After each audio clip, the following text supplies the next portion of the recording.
ladies and gentlemen, Alberta's pride.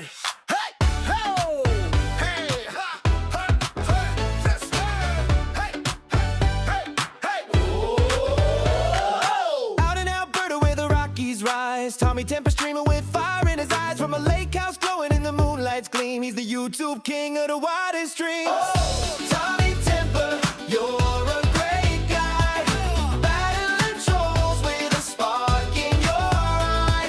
Conspiracy theories, politics and fun, streaming from the Rockies, you're second to none. Hot tub bubbling under starlit skies, he's calling out the haters with truth in his lines, talking about the world from the left to the right. Tommy's got the mic, keeping it tight. Oh, Tommy Temper, you're How's everyone doing today? You're watching the Tommy Temper Show, coming to you live from Sylvan Lake. We're back. We're back in full force here. We've been gone for a little while on a little bit of a epic holiday all the way out to the Rocky Mountains. Wow. We made it up to Jasper. We made it up to Miette Hot Springs. We were bubbling in those hot springs there, having a good time. Hey, Howard. Good to see you there, Howard. Big ups to you. Thanks a lot for popping in there. Let's see. Chat is going hard. Howard, good to see you. Make sure you give us a thumbs up. Give that old stream a little bit of a thumbs up. Give us a boost. We like that. Thanks a lot, everyone. Thanks for popping in here. You're looking good today. And I'm feeling good, as you can tell. Woo-hoo.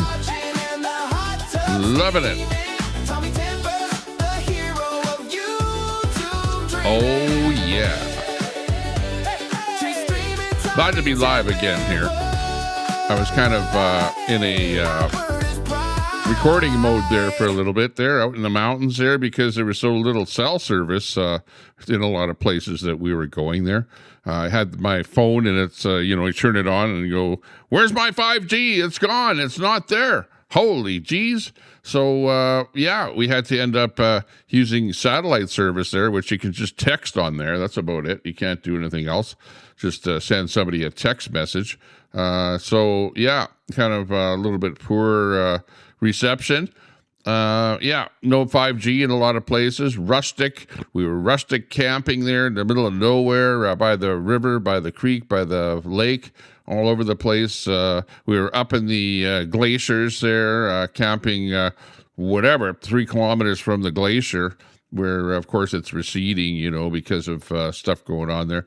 Hey, we got, who else is in there? Carrie, good to see you. Nice to see you this morning. We're, like I said, we're feeling good. We're back at Sylvan Lake at the lake house here, and it is a beautiful day. Just look at it out there. It's beautiful. It's a nice sunny morning. The sun is beating down, coming in from the east there through the window right now. I'm here a little bit late, 9:55. But at least I'm on here. I was kind of paying attention to what's going on in the world there, doing a little bit of updating because, when you're out in the wilderness there, you don't have good radio or TV or anything like that, even internet, so you can't keep up with what's going on with world events. So once I got home here last night, I was kind of looking a little bit at the videos and YouTubes and stuff like that and checking and see what's going on. Wow. Big news out in the Washington State. You guys had big fires going on there, like unbelievable. Let me pull a little clip up here to go over how bad things are over there. This is like incredible. This guy here, he's got his whole house burning, and let me just turn that music down here a little bit. Here's the video from it here. This is in Spokane, Washington. A homeowner stated, the firemen drove up, took pictures, and then drove off as my house was on fire. They did nothing. What the F? And you can see him driving his ancient automobile, his antique automobile out of his house there. But basically stuff burning all over the place. I think they had something, don't quote me on this, 640 homes burned in Seattle, Washington. Just craziness out there. Welcome to the show, Troy. We got Troy in there. We got Mama Red in there. Hey, good to see you. Lion Roar's in there. Hey, good to see you too. Nice to see you. Yeah, we were traveling with Uncle John around the area out on that trip there. Yeah, I don't know. Gee, I don't know if you were invited. Yeah, the fire was arson. Absolutely.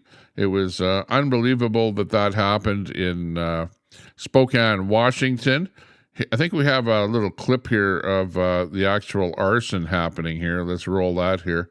Yeah, we've got footage of what appears to be a homeless person in Spokane setting fire to a dumpster yesterday morning. Oh, this is me. This is not the guy that actually set this, but this individual sets similar fires at similar locations across the city.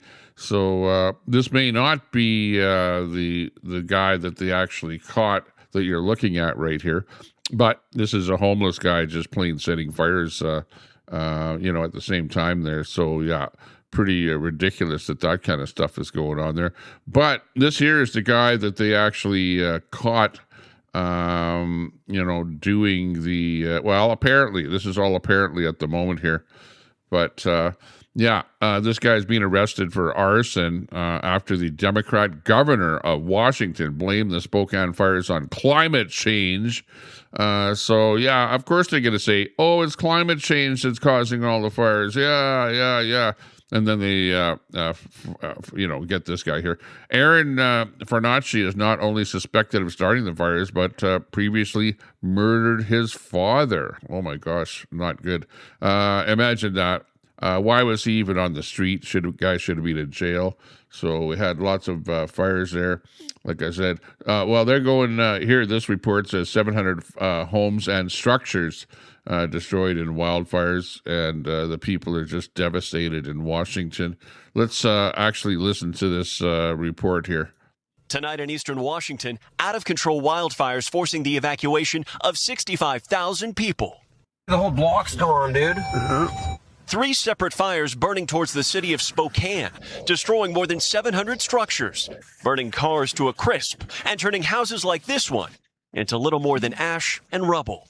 The county sheriff sharing some people are still unaccounted for. It's 14 reports of people who are calling for evacuations, and we haven't been able to find them. The smoke was very intense. Shouldn't have been back here, but I had to see my house. Ken Anderson capturing this video of his own neighborhood going up in flames. That's our house. He and his wife Lisa coming back today to see their home of 27 years gone. It was the first time I'd seen it since it burned. What made this one different? It was the tremendous wind that came with it. It's like pouring gasoline on a fire. With roadblock. So you see, it wasn't just the fire that the guy started, but it was the wind. And also you probably had dry conditions there that were, in combination with that. But whenever you see major fires happening, it's wind. It's wind that's the big causing factor. Not so much climate change, although, you will have dry areas, dry periods, and you'll have wet periods, like that's just normal.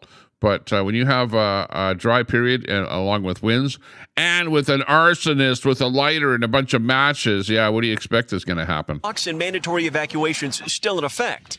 Few are able to see the damage firsthand. Just had to stop by my buddy's house to see if there's anything left, and there's not. Many making the same discovery. This is really apocalyptic and pretty scary.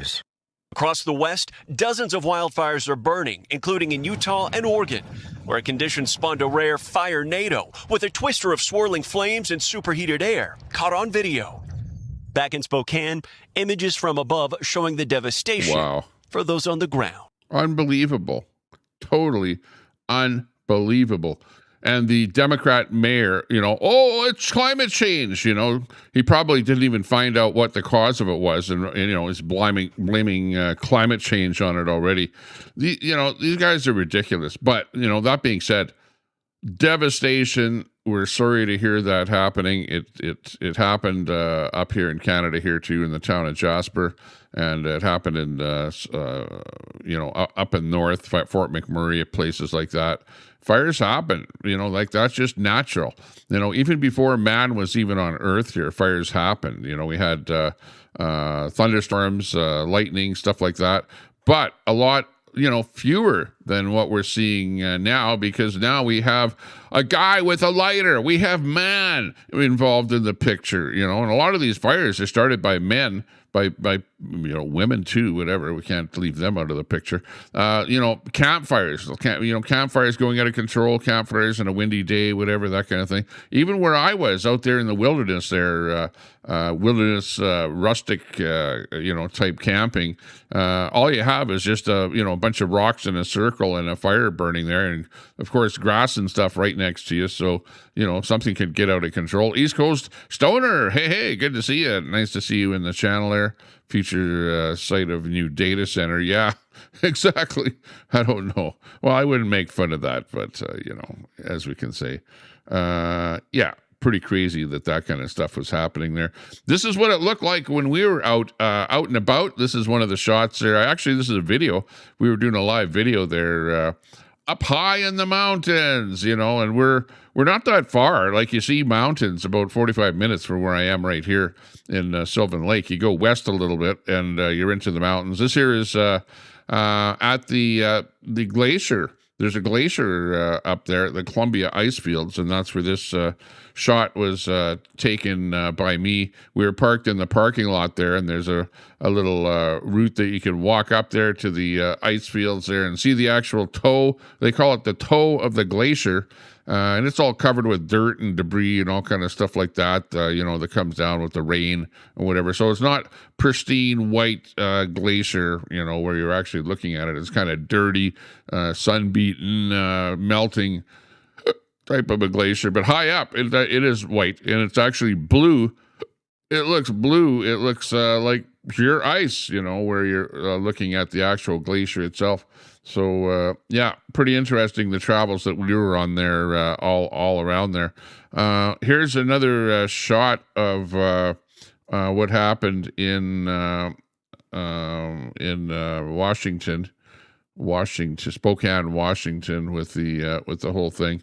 This is a chopper view of the devastation. The houses burned out here. You can see about 700 structures were burned, which is an awful lot. I think it was around 640 homes. People were displaced.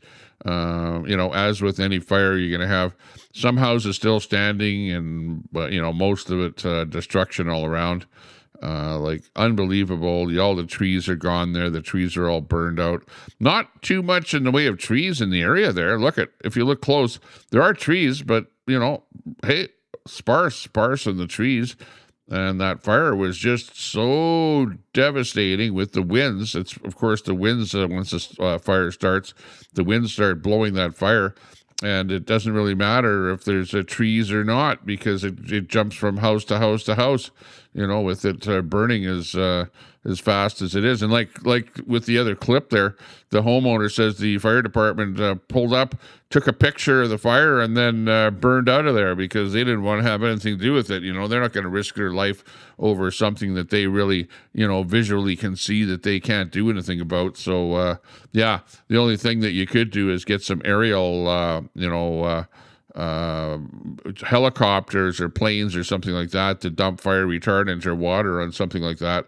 So unbelievable. That was Spokane, Washington. Yeah, and I saw a clip of that, when I was out in the parks there, and it looked like it was like a row of fires that I saw, and I'm thinking, what's going on there? Is it so cold that you got the homeless people there lighting so many fires there to keep themselves warm at night? That was all I thought of it, when I saw that clip of some fires there, because I was out in the wilderness and I didn't really get good reception or whatever, and I couldn't really grasp the story. But yeah, this is not good when it happens, but you know, to jump on the climate change thing and try and use that as the reason for something like this is absolutely despicable. So shame on the Democrat governor for, or was it the mayor rather, for saying something like that. Not good at all. Not good at all. Let's see here. Yeah, proposed data center. Yeah, exactly. That's the deal here. Yeah, I don't know if that's what's going to happen, but now that it's all burned out here, what are they going to do? Make it a proposed data center there now? I don't know if they're going to do that. You never know, you know, because those data centers are actually, you know, needing some land in prime areas there to set up shop. So, yeah, I don't know. This is another shot here of the fires, and we'll see an airplane dropping fire retardant here at the beginning of this clip here. Let's bring it back here. Right in here. Wow, unbelievable! Check that out. And the plane, you can't hardly even see the plane there because the smoke is so thick. And that's the thing, when you have high winds and thick smoke, it makes it really, really difficult for planes or helicopters or anything to drop anything on the fire. It is just, you know, the visibility is really terrible anywhere around the fire. And this morning I was watching the news in Spokane, and even though they've got the fires out, you know, at this particular, well, maybe not out completely, but there are other fires that are burning, wildfires that are burning in the area, and the wind has dropped down now, but the smoke is thick over Spokane, heavy smoke and stuff like that over Spokane there right now, so hard to breathe, that sort of thing. So, yeah, that's what's going on down in Spokane. Not a good situation.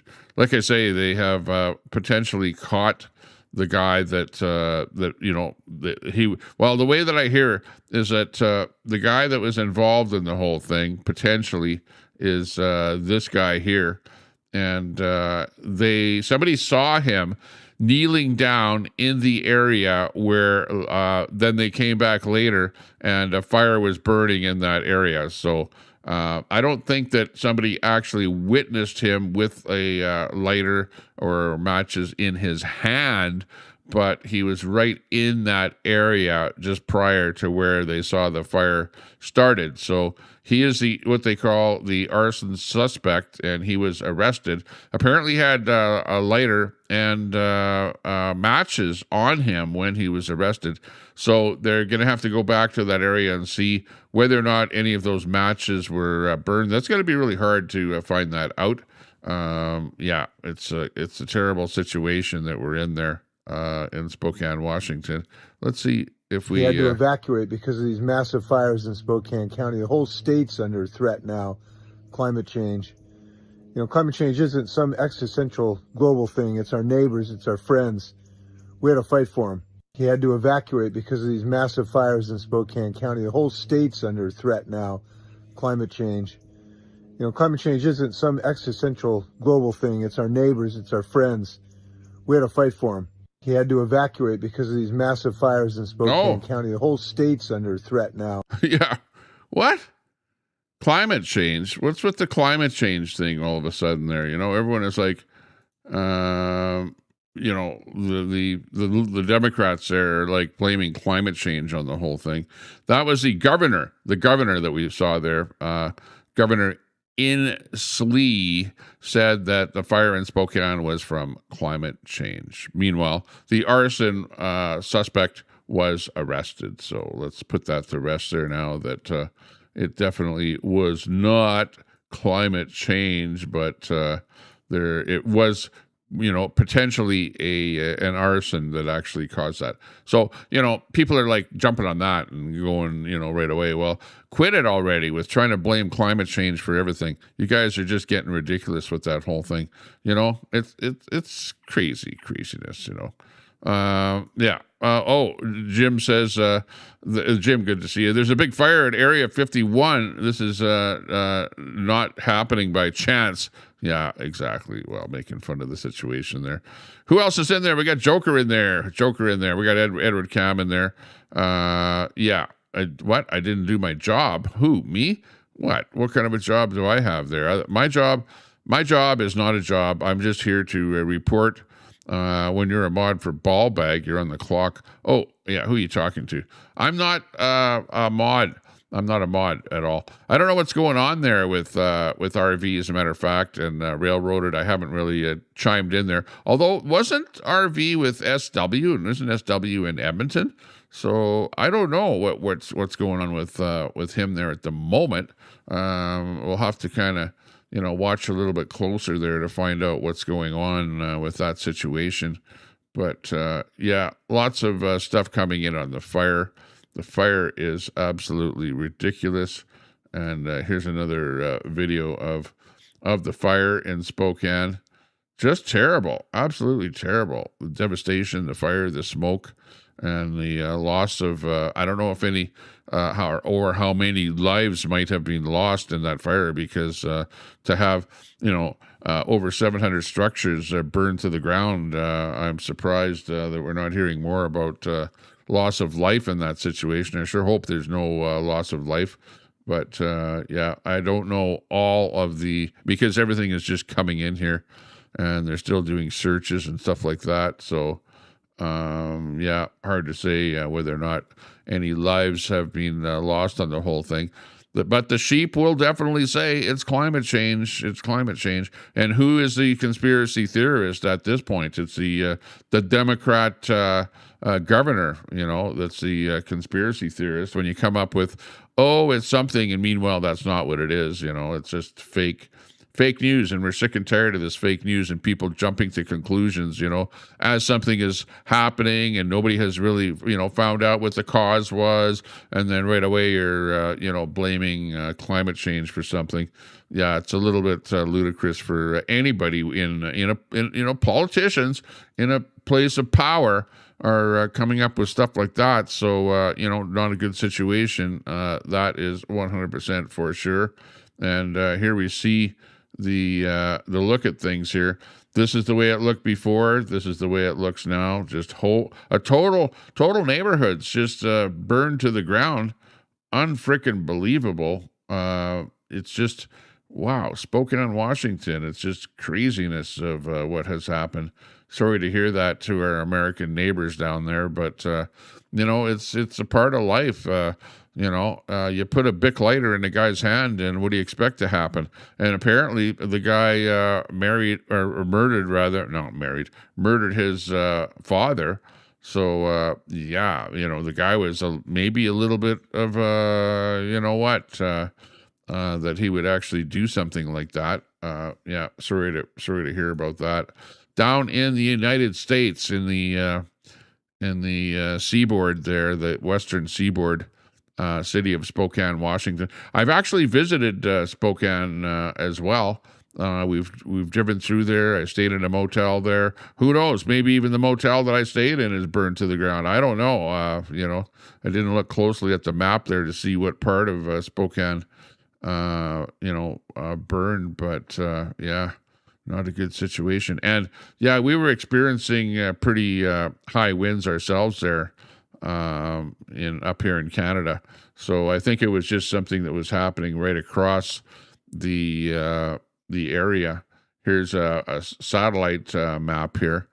This is the view from the satellite of what's going on there. So could even see it from satellite views up there. So wow, that's how big the fire was in there. Unbelievable. Okay, what else is happening? Bring on the robots. Yeah, exactly. Climate derangement syndrome, says Casey. D's in there. Hey, good to see you. Just me, looking good. 12th man, Texas said no more data centers. I guess they've had enough. I guess. Meanwhile, they're building a data center up here in just north of where I live in Edmonton, Alberta. They just approved one there, and I think they have shovels in the ground on that one there already. So They apparently like it. The only thing I can say about data centers is I think they're, of course, you need to store all of your photographs and all of your garbage that you post on the internet. You know, it all needs to be saved somewhere, and they're being saved in those internet data centers. As a matter of fact, the one north of Edmonton is going to be a Facebook data center run by, the guy that runs Facebook.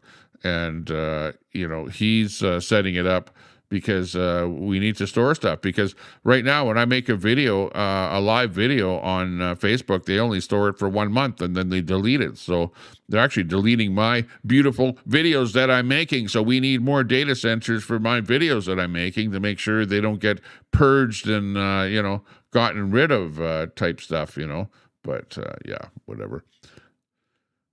Oh, that's a terrible situation. Let's move on from Spokane to, let's see what else is happening in the world. I was watching stuff in Russia. In Russia, there's more wildberry centers that are being pretty much decimated there. I think they've got about 15 wildberry locations that are have been taken out. Let's see. Oh, I'm not actually. Let me go for wildberry here. No, actually, let's go Russia. I should be able to come up with something with just a quick search for Russia on the wildberry. Oh, this is a really weird one here. This guy, in Russia, I don't know if you heard about this one here, but, let's see, at some point here, there's an explosion here. I just have to be careful.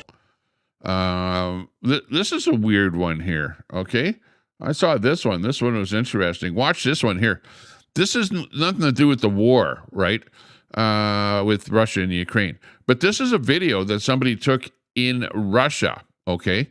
And this is apparently, I don't know what department of the Russian government this is here, but today, many were shocked by yet another video of a drone safari Russians are carrying out against civilians in Kherson. A Russian drone, deliberately hunted down a man selling vegetables and detonated right next to him. The Russians even admitted to the crime, showing zero tolerance on the whole thing. Let's see, and zero regret, right? Openly boasting about tormenting people. Unbelievable. The man was wounded in the blast. He wasn't killed, unfortunately. Every single day, ordinary people in Kherson, Kherson, face 3 Russian safaris. They call them safaris. The world must see this. It must see every piece of evidence that Russia has gone mad and that its soldiers take pleasure in killing and abusing civilians without pressure on Russia. The dismantling of its capacity for aggression and real security guarantees, and it is simply impossible to imagine the world as being able to coexist with this evil. We must remain resolute in defending life. We must act and support life in ways that force Russia to seriously think about peace rather than exporting and expanding the range of its drones. This is not about Ukraine. Russia's campaign against human life must be stopped here in Ukraine before it spreads further. Finland and Kazakhstan, the Baltic states and Poland, the countries of the South Caucasus, Romania and Moldova, all should work together to ensure real security and guarantee and bringing Russia the war to an end. Peace is needed, right? We don't need more of this kind of stuff. It's absolute craziness that's going on. Watch this. I'm not going to show you the part where the guy gets, basically where the drone goes off. But check out this video here of what Russia is doing to ordinary citizens. Look at this. There's the drone. The drone is chasing the guy around his van. Look at that. The guy's running. The drone's circling around.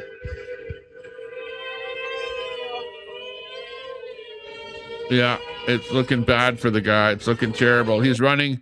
I'm not going to show you the part where the explosion happens, but Wow. Is this where we're moving in this world, where it's going to be the government against there are different governments against different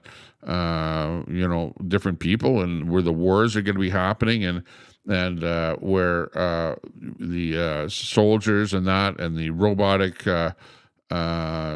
drones and stuff like that are going to be attacking civilians like that? Like, unbelievable. Like look at that. The guy's just selling vegetables and whatever. He probably was just a random person. I don't know whether they were looking for him or whatever, but he doesn't look like a soldier, that's for sure. And the Russian military is doing stuff like that. That was unbelievable to see that. Not good at all. Not good at all. And then we have this shot in here where we've got, I'm not going to show the end of this one here either, but this one here is, let's see, the death toll from this morning's drone explosion on a beach in Gelendzhik, Russia, has increased to 7, including 3 children, and 40-plus people are wounded. Russian mobile fire shot down a Ukrainian drone on its way to strike the Razvet recreation base, which belongs to NPO, a major Russian defense contractor, building cruise missiles and other weapons for the Russian military. The drone fell 300 meters short of its target and hit a crowded public beach, instead killing 7 civilians. Putin's decision to invade the Ukraine continues to claim Russian lives. So, check this out here. This is a beach in Russia, and you can see all the people here. And, so what happened is the Ukraine sent a drone over to attack, valid Russian military sites, and Russia shoots the drone down, and the drone lands on the beach and explodes on the beach here. You can hear the fire. And there's the drone right in the middle. And the drone comes down and lands right on that beach there. Actually, you can't see that because it's... let me move it here a little bit. But you can see that drone right in that shot right there, and it's coming down to the beach there. Actually, let me roll that again here so you can see a little better. Right here.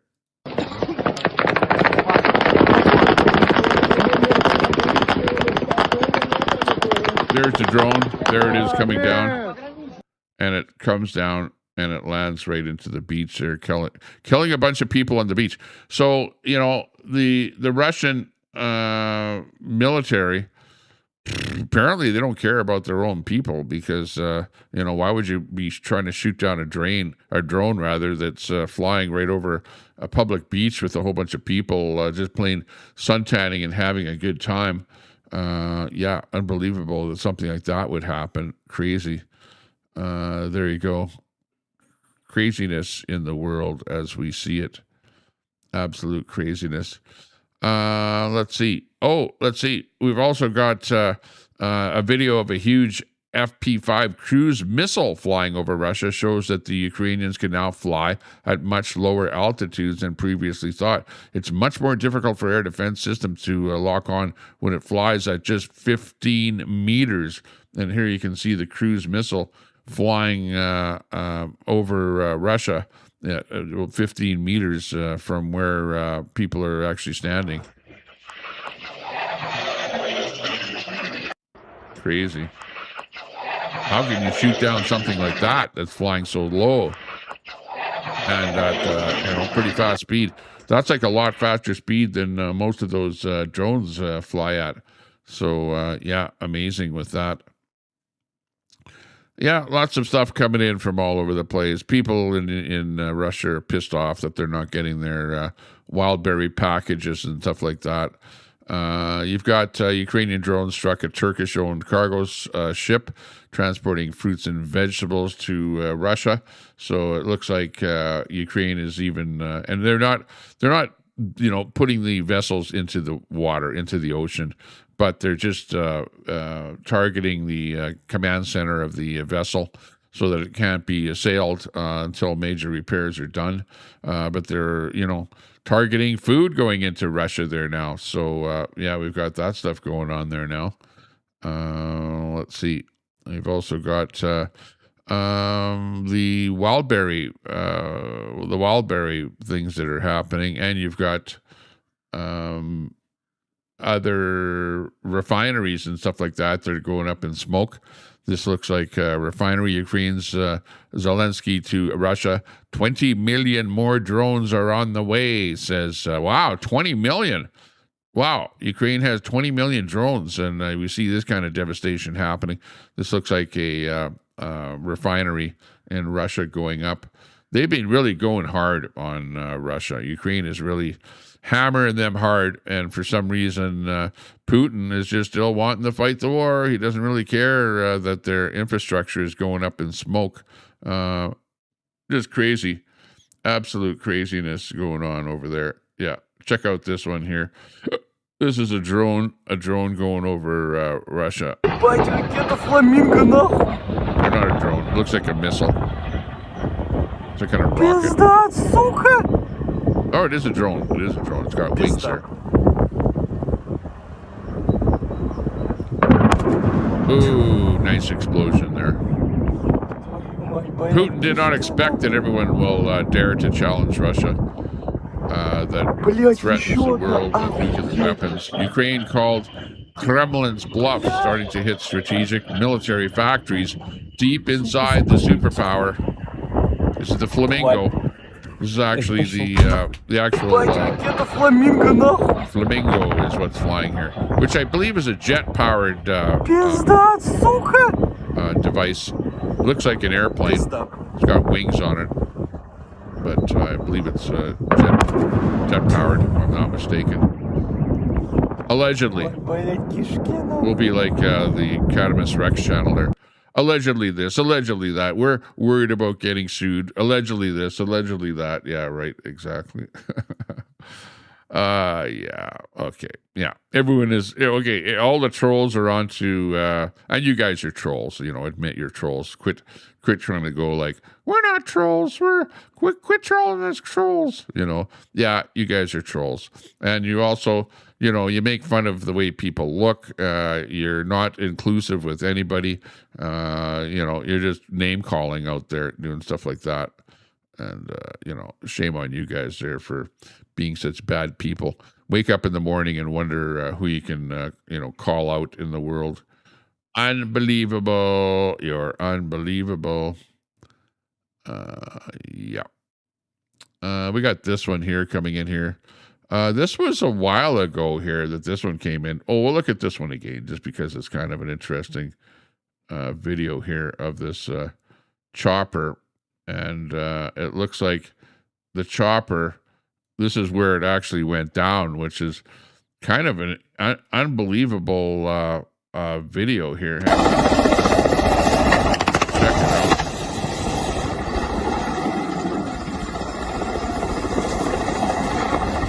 Amazing that he didn't just stop. Just stop already. Turn your power off. Turn your power off. Power down. Power down. Power down.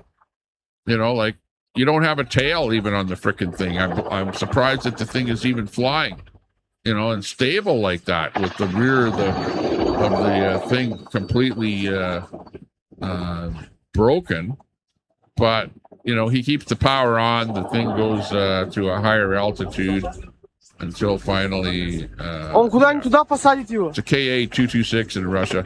This was a while ago that this thing, this is back in November 2025 that this happened in that area of time.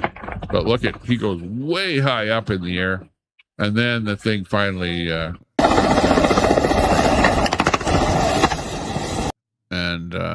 not good. It was carrying the deputy director, chief engineer, and the chief designer of a factory dedicated to manufacture of parts for the Russian military aircraft and fighter jets. All occupants of this chopper died, and just amazing footage of that happening there. it came down hard when it was, I don't know, whatever the hell it was trying to do. Tail broke right off of the thing, and then the thing was still flying around. What happened there? Did they not have any ability to like power down? Like even right here, when the thing was like very low to the water or whatever, they should have just powered down instead of going so high up into the air and then finally crashing down. Yeah, you're watching the Tommy Temper Show. Give us a thumbs up if you can. We really appreciate any kind of a thumbs up that you can give us. Thank you very much for that. I was watching my good friend earlier today. Let's see. Let's bring in a little bit of his video. You should give my friend a little sub. Give him a thumbs up. Tell him that Tommy Temper was talking about him. We've got our good friend Mechanic Eric. Oh, he's not in his chair there right at the moment, but Mechanic Eric was doing his thing, rolling down the road, 20 minutes, stuff like that. Here he is. Every day to tear it down, and every Mechanic night Eric to, America is or every his night channel. to tear it down, every day to set it back up. And he does stuff where he's on the scene doing work on paving and stuff like that. He's in a truck. They're loading a paver, moving it around. He's doing asphalt reclamation out of a parking lot and stuff like that. As of last year. He's got a voice thing on there. Fry TV is one of his mods over there, and yeah, he does a pretty good video, pretty good channel, good friend of ours there. So give him a shout out. Go over there and say, Mechanic Eric, Tommy Temper was talking about you. He had you on his program a little bit there, giving you a little bit of a shout out. There we go. All right. Yeah, he says he likes Get me off my ugly mug. he likes my channel, or he liked my channel better when we were restreaming and stuff like that. So there you go, Eric. I'm doing a bit of restreaming there today, showing people about your channel there, which I like tuning into his channel and just seeing what the hell he's up to there when I see him live. Although I didn't say hi over in his channel there today because I was watching on the big screen TV. I've got a large screen TV in the living room here, and I flipped out on first thing in the morning and have YouTube turned on there and search through a few YouTube channels and stuff like that to check out what's going on. And yeah, that's what I kind of was doing there this morning. So yeah, that was pretty good. Like to see him. Just me, good to see you in there. We got 12 men in there. Yeah, that's going to suck up that lake you like to visit. Sylvan. I'm at Sylvan Lake here right now. This is a live video here right behind me here. We are coming to you live from Sylvan Lake. Give us a thumbs up. Give us a follow. Give us a like. Give us a sub wherever you happen to be. What's my subs doing here? 9316. We're staying about level. I'm not really losing subs. I'm not gaining subs. I'm just subbing along. Make my internet a better place, says East Coast owner. They building in the middle of nowhere? Yeah, while over here they are. Bike lane protest at Edmonton, apparently 100 people plus and a streaker. Woo, pics at 11, but maybe not here. Yeah, well, yeah, Lion Roars. Let's see those pictures there. Send them over to me and we'll post them up here. Yeah, they always, whenever there's any bikers doing a protest, you always have to have that streaker or the naked biker, making an appearance there just to flash the kids and stuff like that. Those perverts out there. Edmonton is complete a-hole city. The police are getting roasted this week over their hate agenda. You have stories, knock, knock. Yeah, exactly. Oh no, I heard that there was something that they did a post about their hate agenda because, you got that new hate thing that's come out there federally. And of course the local police have to jump on it and go, oh, you guys don't hate on anyone, and post like that. Didn't they do a post and then they took it down or something? There's something like that going on there, Lion Roars. Back in Edmonton, stuff happening going on there, and just me. I'm going to read this stuff. This is all allegedly. In Europe, they're saying that the carbon dioxide people breathe out is bad for the climate. Survival Lily showed it. We are carbon that they want eliminated. Yeah, I can believe that. Want to hone down on the number of people on the earth so that more people can live. What you want to do away with people so that more people can live here, right? That makes an awful lot of sense, right? Yeah. Oh, Brett is in there. Brett. Hello, Brett. Fuck all the fucking way off. Brett is in the house. Good to see you there, Brett. Yeah, nice to see you. I've been preaching this shit for 20 fucking years. I know. Yeah, I've been talking about it here too, you know. Brett, don't be on the Zionist. I'm gonna have to ban the word Zionist in my chat there. You're like going really hard on that there. Gee whiz, don't say Zionist. That's you know, like it's not a part of my channel here. Like I'm not against Palestinians. I'm not against Israelis at all. They need to come together. Come together. Remember the Beatles had that song, "Come Together." You know, yeah, we need that to happen. We need to live in a better world, you know, and not be fighting with each other. There you go. Oh, what's this? My Remington, this is 12th man living off-grid in Alaska. My Remington 870 police issue 12 shotgun would take care of that little ass drone. Oh yeah, the one that was chasing that guy. 6 in the magazine and 1 in the chamber. Yeah, but you'd have to have your gun with you. And I don't know that guy had a gun with him, you know, at the farmer's market or wherever he was there, setting up his little vegetable booth or something there. Just terrible what's going on there. Unbelievable. Terribly unbelievable. Oh, East Coast says when they first invaded, seen them take a tank to a guy in a car trying to escape.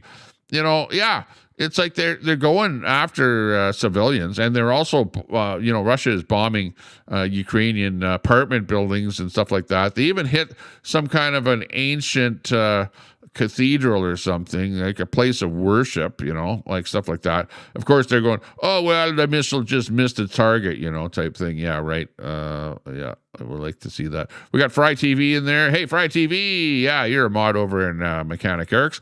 Tell Mechanic Eric that I did a little feature on him on my show there and told people to sub up there. Hey, Fry, if you can, drop a link to Mechanic Eric's channel there.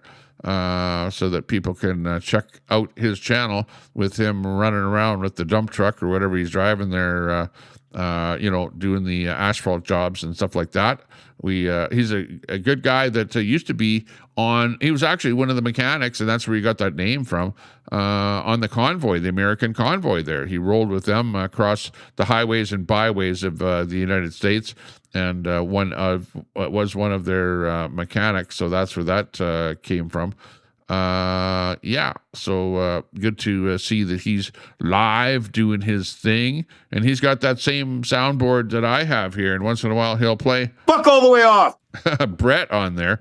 Brett is beginning to be, in fact, yeah, maybe we should do some clips of Queenie. Somebody needs to clip Queenie there, calling people whatever. What's her latest? The Preds. Everyone's a Pred these days, you know. This person's a Pred, that person's a Pred. You know, she's more of a Pred than this person and this person and this person and this person, and you know, that kind of stuff there. Whatever. But I prefer not to talk about her. Oh yeah, she had a garage sale. I was just listening to her there last night, but Queenie had a garage sale, and she had like some item that she paid a couple $100 for, and a little toy, a little Spider-Man toy or something, and some guy came there and offered her or gave her 70 cents for her $200 item in the Spider-Man, and she went ballistic, whatever, and called the guy out and told him to get the hell out of there. So, as she said, I'm not having any more garage sales. Yeah, well, you don't have a garage, Queenie, so you can't call it a garage sale. It's a yard sale. So, yeah. When are you having another one? Well, apparently it didn't work out all that well. So that was funny to hear that. Yeah, unbelievable. These things happen, you know, when you're who you are. What do you expect at a garage sale? Do you expect to like get what you paid for an item? You know, like that's not what happens. It's like at a garage sale, you're basically trying to get the shit out of your property, and what you don't sell ends up going to Goodwill or something like that, you know. So, Russia started on their second wave of kidnapping people to die on the front lines. Yeah, exactly. I don't know. I forget what they're calling it now. It's like the great, reset, where we're going to go after anybody and everybody, and we're going to put this war to, we're going to extinguish Ukraine once and for all by, getting more and more of our people. Of course, there's hardly anybody left because, and all it is just women. Pretty soon it's going to be women. I want to see the day when it's all women fighting on the front line, because eventually that will probably happen. You know that. There you go. All you do on my channel. What? Who did that?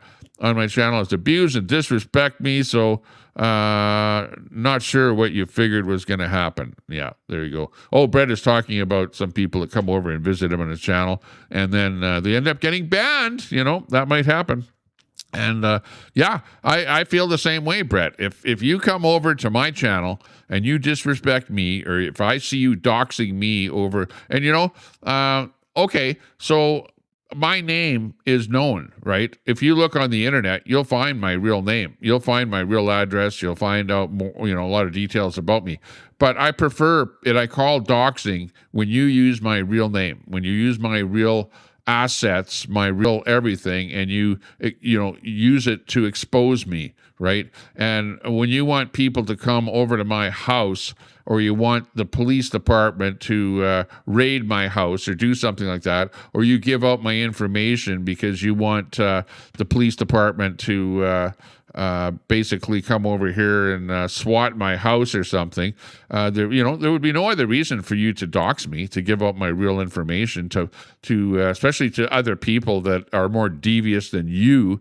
Well, shame on you for doing stuff like that. It's a shame that I even have to talk about that, but that's what you're doing, Catamus Rex, over in your channel, when you're allowing guys like Dean Wall and even yourself. You came into my chat and you doxed me right in my own chat here. Shame on you for doing that. And that's the most despicable thing. You are nothing but a doxer. And you go, well, they're calling me trolls. Yeah, you're not just a troll, but you're actually a doxer as well. Shame on you for doing that. And you go, yeah, but I saw your name on the internet. Oh, yeah, okay, big freaking deal. That doesn't mean anything. But when you try and use my name to openly try and get people to swap me and doing stuff like that, which that idiots out there are going to do something like that. That's when I go, okay, you're not welcome. You're not welcome over here, right? Fry has the information right there. He posted in my chat there. Eric, let's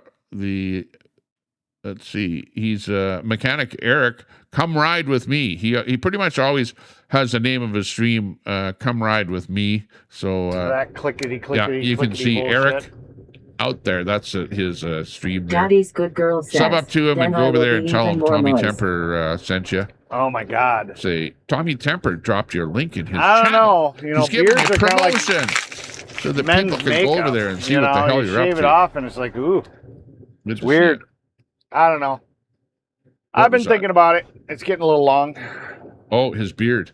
Yeah, he just needs a little beard oil on his beard there or something there. Go and tell him that. Yeah, but good stream in there with Eric. And Eric uses technology. He's like in a mobile, in a truck, but he's like me where he embraces technology and he likes to, you can see he's got the picture-in-picture. He's got the chat on his screen. He's got the text to voice. Oops, hang on. He's got the text to voice. Pushed the wrong button there. I faded the black. Sorry about that. My stream isn't ending yet. And he's on YouTube. You shouldn't fade to black before you go or when you end your stream, because then that's your last. The YouTube uses that as your screenshot or whatever, your thumbnail. So you have a black thumbnail if you do that.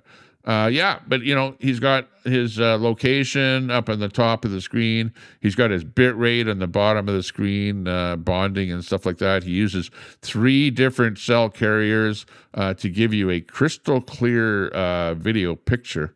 So yeah, he actually uses a lot of technology and a lot of different software to bring you his stream that you don't know if you didn't listen to how he actually constructs the whole thing. But a good guy, and does a nice stream there. He's a single guy, and he's always looking for a new girlfriend or something like that. He's always got a bunch of women in his chat there trying to, you know, put the hustle on him, that kind of thing. Pretty funny. Yeah, that's pretty good, pretty good. Yeah, anyways, if you just popped in here, I was up in the Highlands there, as we call it in Canada here, the Columbia ice fields. And this is where I was here. This is the video of me up in the Columbia ice fields. And yeah, we had a pretty fun time up there. It was epic, absolutely epic. But the second time we were up there, there were so many people up there, unbelievable. And you'll just have little areas up there in the mountains where you have a little bit of cell reception. So yeah, it's when you get to that area, and then you have so many tourists. And we got there were just literally thousands of tourists that showed up, and yeah, it was crappy cell to where we were in and out there. A little bit of cell, and then we went to with my avatar and stuff like that. People were in my chatting, whatever, talking about Railroaded and stuff like that. Let's see, I can't hear anything. Tommy's being kidnapped. Yeah, Philip Drummond says that. What did Sandy Foster say there? Railroaded, hope the deck got done. So yeah, so I guess I might be right that that RV is with SW now, maybe back in Edmonton is the latest that I heard. So that's probably what happened. Time Brett out, D. He's a communist. No, leave Brett alone. Leave Brett alone. 12th man. D, don't touch Brett. Nobody touch Brett in my chat. Just leave. Brett is a, you know, I try and be, you know, kind to Brett. Brett has his own views. You know what he has to say. He's like, and you know, but be careful, Brett. Don't be on that Palestinian Israel rant in my chat there. If you can, please leave that to your own chat and just come on in here and say hi to everyone and be nice and whatever. You know, there you go. Just Me says, I think the leaders that want other lands should fight to the death. Yeah, right, exactly. That's what they're doing. That's what they are doing, and that's not good. Hey, we got Leo in there. Leo, good to see you. Check out Leo's channel. If anybody can drop a link if you have your own channel on the go, there's a Leo saying hello to us. Check out Leo's channel if you drop a link. ! Link if you want to drop a link to my channel. I don't even know how many people are watching here right now. Oh, I got about 75 people on the different platforms watching here. I don't know how many people are watching on YouTube. Probably, I don't know, over 40 people. So things are building up here. Yeah, there we go. Brett says, let's see, being here for a week and everything has been good. Even super chat Tommy a couple times. Thank you very much, by the way. Everyone that super chatted me, Brett did, and a few other people. We appreciate that. And yeah, just leave Brett alone. Don't put him in the tank or ban him or do anything. If I ever see him in the tank, I'll drop him out of there. By the way, if you're banned in my chat, I'm not going in there and taking you out. You're going to be staying in the chat there for a long, long time. I'm sick and tired of, pulling everybody out and then they start doxing again. And usually if people are in the tank, it's because they were doxing me. So shame on you for doxing and causing trouble in my chat and, stuff like that. Yeah. Let's see what other chat things here looks pretty good. Yeah, D and 12th man are going hard against Brett there. I see Brett get on board with anyone dogpiling ABD. Yeah. Don't dogpile ABD either. Leave her alone. We heard what happened. We don't know if that's true or not true. It's the internet lore. So, we need to move on from stuff like that. Except for Lion Roars there. Lion Roars does not like Brett, and he's bringing that back up there again from that old thing there. Yeah, these things happen. No one wants these wars except the people making money off both sides. Yeah, exactly. With the Americans, they don't want to get involved in the war, but they're certainly manufacture the machinery and all the rest of that, Oh, hang on here. We've got Super Chat coming in here. I just see the Super Chat. I don't know for sure who it is that's Super Chatting, but let me see. It is coming in from 12th Man. Big ups there, 12th Man. Fuck all the fucking way off. Hang on. Wrong button. Yeah. 12th Man. Thanks a lot for that Super Chat. We got a $5 Super Chat coming in from 12th Man up there in Off-Grid, Alaska. Check out the 12th Man channel there, by the way. Drop exclamation art link. 12th Man, make sure you drop a link to your channel there so people can check you out, because I know that once in a while you're doing things up there in Alaska, and you got to do more stuff in Alaska. I want to see you, sitting outside and showing us your off-grid operation there, solar panel, trailer, all kind of stuff that's going on there. When you make a trip, do a little side trip to pick up some groceries and stuff like that, We like to see stuff like that. Free Speech 420 says, using person's real name is just encouraging trouble. Exactly. It doesn't make you cool, and it also doesn't make you a troll, but it's a cheap shot, no matter who's being doxxed. The golden rule: do unto others what you would want them do unto you. But you know who the people are that do stuff like that is the people think that they're, I'm above the law, or, it's not illegal, It doesn't matter if it's illegal. They're doing it so that other people will do nefarious things, so that you'll expose that person to worse people than you, okay? Even though you might not call the police and send the police over and SWAT somebody, if somebody else finds out where that guy is or where he lives or stuff like that, then that leaves that person open to some other idiot on the internet. And believe me, there are a lot of crazy people out there on the internet that do some pretty stupid things, that. And eventually it comes down to people getting, swatted and stuff like that. Because really, this is the way it is. You call people names, first of all. That's the first thing. So and really, when have I called you guys a name other than you're a troll? I've never said anything to you guys. You guys like to dox me for me doing nothing to you. I've said this over and over on the internet.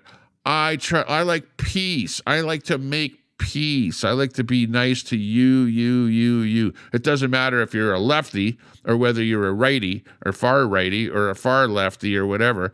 I don't like to, call you names and stuff like that. I will absolutely call out what you do, okay? Because if you're doing stupid stuff, well, that's all upon you. You're the one that does that kind of stuff. I like to be friends with everybody, and I've said that over and over and over again on my broadcast. You guys have heard that. I try and be friends with people, not enemies. I don't like to make enemies with anybody. Everybody is my friend. Right? Even if you have been the worst person in the world to me, like Pooh Scissors, I can still be your friend. Even if you've sent me a Christmas card in the mail directly to my house with my address on it, I will still be your friend. People know that out there. I try and be nice to people. And even if you are rip me off for whatever, tons and tons of money, I will still try and be friends with you. Like, really, honestly, I try and be friends with everybody because, I just want to have a happy life, and I don't want somebody coming over to my house with a gun and blowing my head off. Like, honestly, do you understand that concept? Right? I try and be friends with people because I like to be alive. I don't like to be blown away by some idiot out there that has some vendetta against me because I ripped them off for 2 cents or something like that, or said something on the internet that he didn't like, Oh, yeah.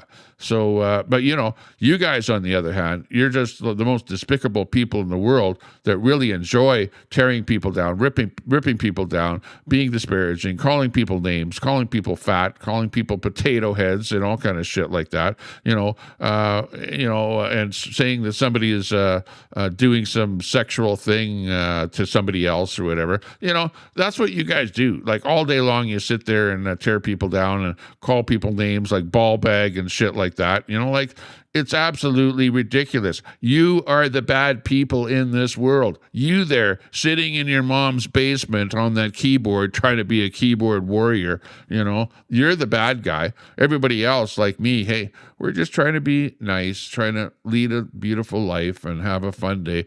And at the end of the day, you know, if you are a nice person, you will succeed in life.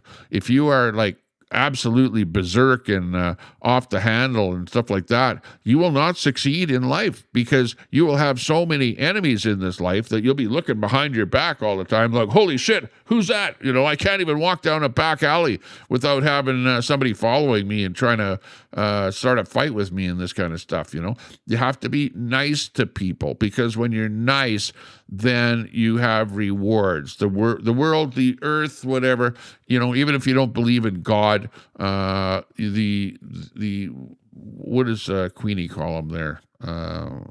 He will be nice to you, okay? You don't even have to believe in God, okay? You can be an atheist, right? Even if an atheist is nice to somebody else, then somebody else will be nice to them, right?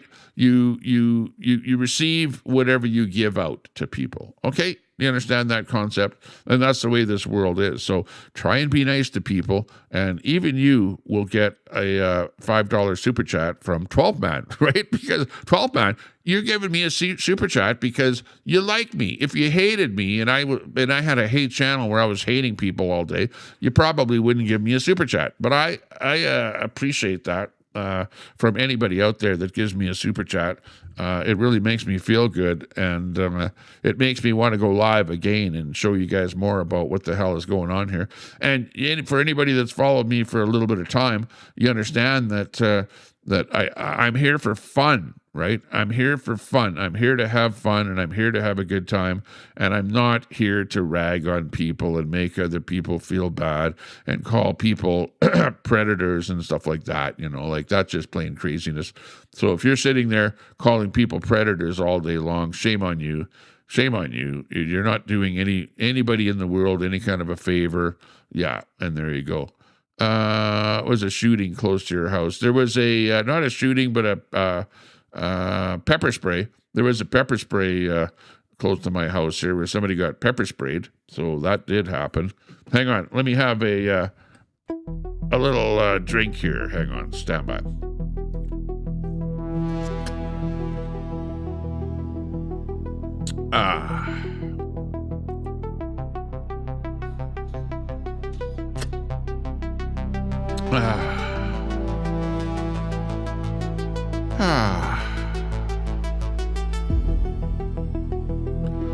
I love oil and gas.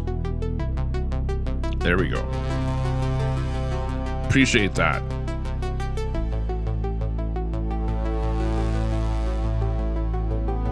Just Me 11. Thank you very much for that $5 super chat. You are the greatest, along with 12 Man. Just Me and 12 Man is sponsoring the Tommy Temper Show here today. Thank you very much. And Brett Boyle, thanks a lot for that super chat. Anybody else that super chatted me and I didn't see it there on my last stream, I appreciate that. Really, honestly, it makes my day. Makes me want to go live again. And give you guys my take on the world events out there. You see that where we do that, and we try and give our spin on the stories, you know. And really, honestly, and then I see people go, "Oh, it's just Tommy on there giving misinformation again." No, when I'm, going over the news stories, the news reports of what's happening in the world, it's not me giving, well, of course it's giving my spin on what's happening, absolutely, but I'm just reporting the news. When I pull stories up off the internet, those are just stories off the internet, not misinformation. SW, hey, good to see you. Good to see you. ASW, what's happening there? Is RV like out of the RR situation? And I saw that you and him were live. So is he back in Edmonton? Where's RV there today? He didn't say hi in the chat there today. Barbara Walters in the house. Hey, good to see you. He's great in the sack too. Yeah, I don't know about that. I don't know what's going on there with that situation. I think they're just friends, Barbara. They're just friends, okay? So don't try and start internet lore or internet hysteria. Yeah, SW is a good person, just being a helping hand and making sure that the laundry is done and that the hair is nicely trimmed, you know, stuff like that. Just me. Tommy, I think you're a cool guy. Just me. Thank you very much. I appreciate that. I'll give myself a pat on the back. You know, I run that song at the beginning there. It says, Tommy Temper, you're a great guy. I didn't write the words to that one. I didn't. That was the internet. You know, I said, write a song about Tommy Temper. So the artificial intelligence scoured all of my videos, you know, and then came up with that song, you know. So, hey, who am I to say that I'm not a great guy? I try and be a great guy. That's funny that AI thinks I'm a great guy and they made a song about me. You know, like, listen to it here. Like, honestly, AI did this song. Hey, ladies and gentlemen. Honestly. Alberta's pride. Hey, ho! You know, like, listen. Oriental James Simpson. In the house. Out in Alberta where the Rockies rise, Tommy Temper streaming with fire in his eyes from a lake house glowing in the moonlight's gleam. He's the YouTube king of the widest streams. Oh, Tommy Temper, you're a great guy. Battling trolls with a spark in your eye. Yeah. Conspiracy You know? theories, politics and fun. Streaming from the Rockies, you're second to none. Hot tub bubbling under starlit skies. He's Oh yeah, we're gonna have to give you guys that hot tub video pretty soon. Pretty soon we'll do the video out of the hot tub there. Thanks a lot, Oriental James Simpson, there for that kind words out there. Canada RV in the house there, saying yes. That's SW's there. So you're out of that picture there. Well, you know, I sent you a big tip. That tip that I sent you was huge. So, you know, but on the other hand, if you're in Edmonton, you know, hey, you might be looking for something. Edmonton is a pretty big city and it's got lots of things going on there. So maybe you might want to check out what's going on in Edmonton. So we'll see what's going on there. But good to see you in there. But good to see you. Good to see you in the chat. Hopefully you're having fun traveling and whatever. I don't know what's going on between you and Railroaded there, but I guess I'll probably find out at some point in the future. But yeah, is that the intro to the Full House? Yeah, pretty much the intro. Get a bigger name, J6. Yeah, exactly. We got 1090 frames per second in the house. Hey, 1090. Good to see you. Sounds like a boy band, yeah. Backstreet Boys. The Backstreet Boys doing their thing. I like my intro for nighttime, though. Like, I really like this one here. It's like, you know, and I don't do a nighttime show. Tommy Temper After Dark is what I call it. But we have a nighttime show. If you ever watch... you know, Coast to Coast or something like that.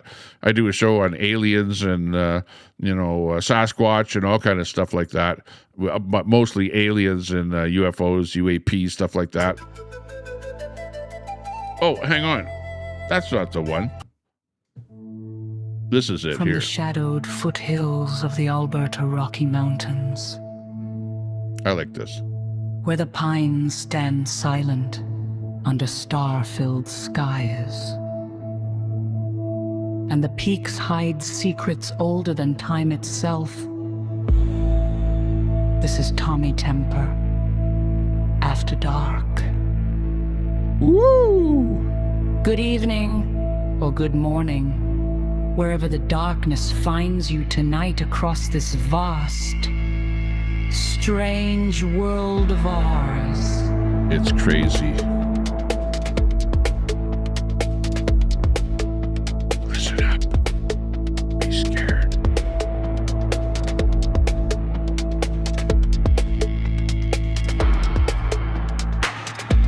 We're coming to you live from a place where the veil is thin,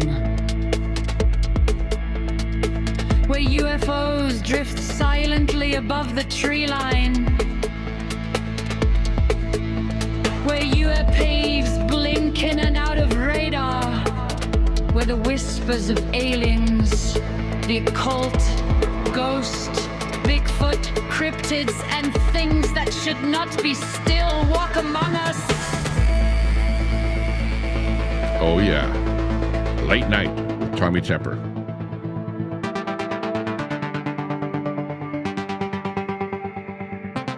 But you're asleep. You're gonna miss it. Tonight, we open the lines. We open the mind. Oh yeah, it's a great show. We step once again into the unknown. No topic is too strange. No story too wild. No corner too far out on the edge. So pull up a chair Not by the food. fire. Foot picks, Brett. Pour something strong. Oh no. If it helps. Yeah, exactly. Join us as we George Norrie has nothing on me. Yeah. Anyways, that's the intro song to my Tommy Temper at night when we do the. Is that Pat Benatar? Yeah. I don't know who it is singing that. That's AI. AI generated song there for my Tommy Temper After Dark show, where we're into cryptids and UAPs, UFOs, aliens, and things that are nonsensical like that. Which do I believe in that stuff? I don't disbelieve. I go like, I'll believe it when I see it, put it that way. I'll talk about it, we'll show it, we'll do it, whatever. Mama Red, good to see you in there. But, hey, I like stuff like that. It's like intriguing. It's interesting. It's like pretty cool. But a lot of you are like sleeping by that time because I usually do those shows after midnight. And after midnight, I don't have a huge audience. There's not as many people watching.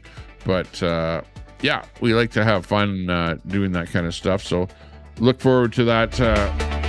In the future, we'll be doing more of the After Dark videos showing you the UAPs and UFOs. Because there's always new information being dropped by the American government. The U.S., that's great. There's all kind of shots from F-16 fighter planes and stuff like that of unknown UAP things in the dark. And almost every month there's a new drop of information coming from the government.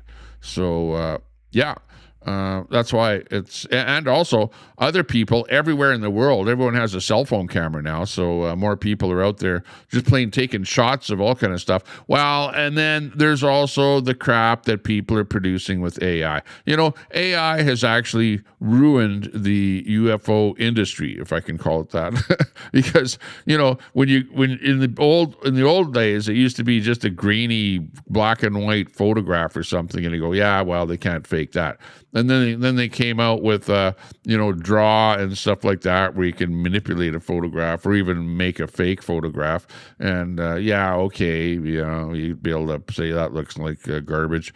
But nowadays you have artificial intelligence where the stuff that they're coming up with looks real, looks really real. So it's really, really hard to tell the fake stuff, the AI stuff, from the real videos. And you have drones now. Like, so many drones are out there now, and it's like some kind of a blinking light. The guy takes a video of a blinking light going by his house or something, and it's like, oh, look at UFO. No, it's just some guy flying a drone in your neighborhood there. Like, get real. Oh, hang on. I had my regimen of pills here. Hang on.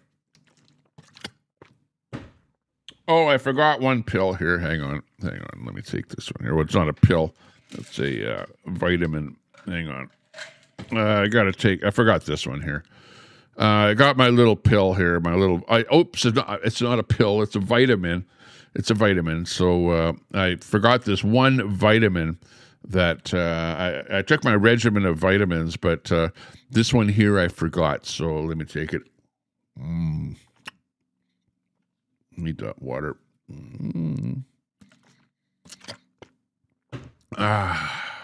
There, now I'm feeling a little bit better after taking that one there. That one was the that was a mineral. Okay, that one was a mineral.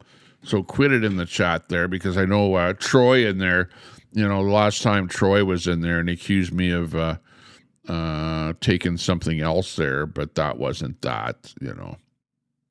Oh, Steve went camping. Oh, Steve. Oh, you went camping. Your stream had everything. Oh, RV full of ooh. Come on, Steve, be nice in the chat. You guys accuse everybody else of doing all kind of stuff there.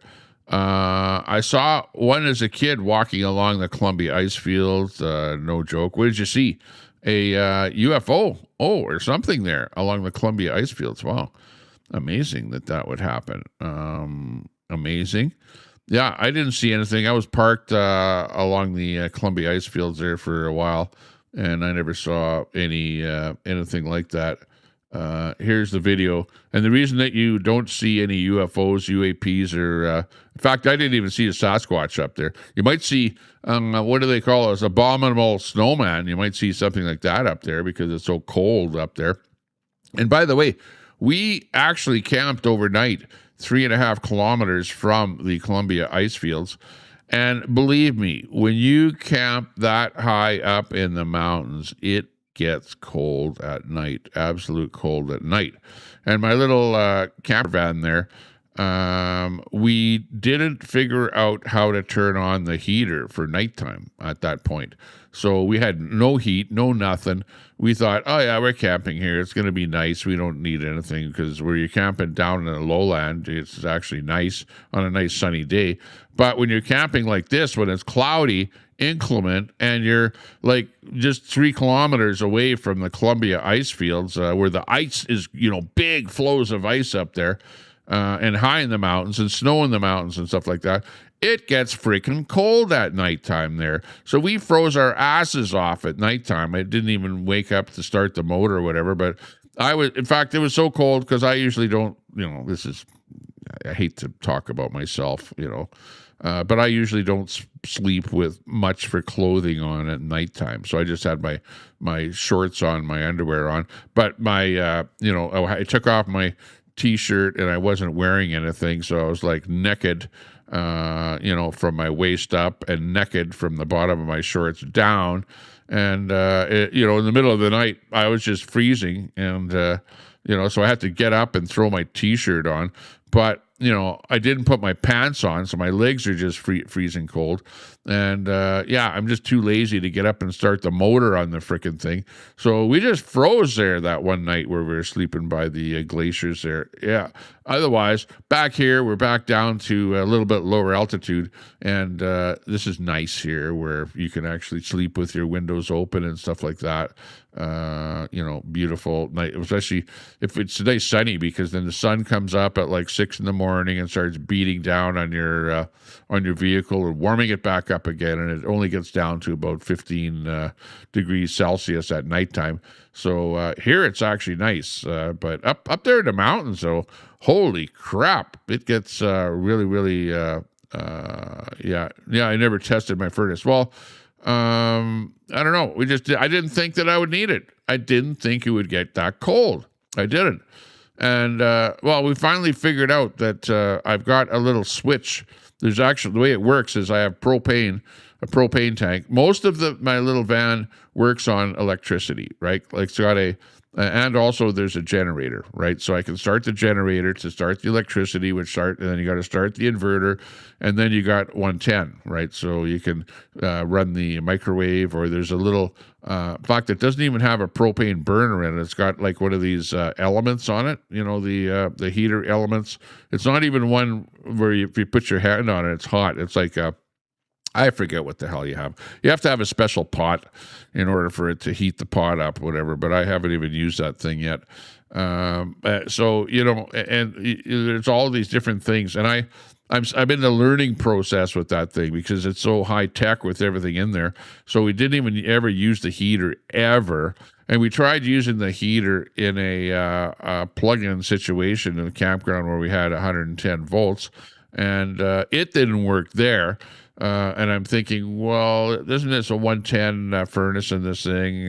Because the other trailer that I had, it had a furnace that operates off of 110, and you have an electric heater in it, right, for 110. And when you're off grid, you use the propane,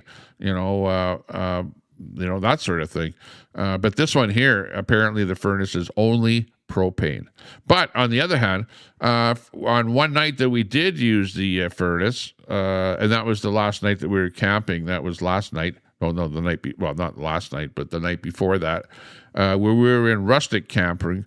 And by the way, in Alberta, if you find a rustic campground, there's no fee because there's nobody there to collect any money from you. It just says rustic camping, Alberta lands, right? If you see that on a sign, that means you're not gonna have to pay for camping, and that's where you want to find those places. Now, they're not always like in between Edmonton and Calgary. No, you're not going to find them there. You're not going to find it between Edmonton and Lloydminster, for example.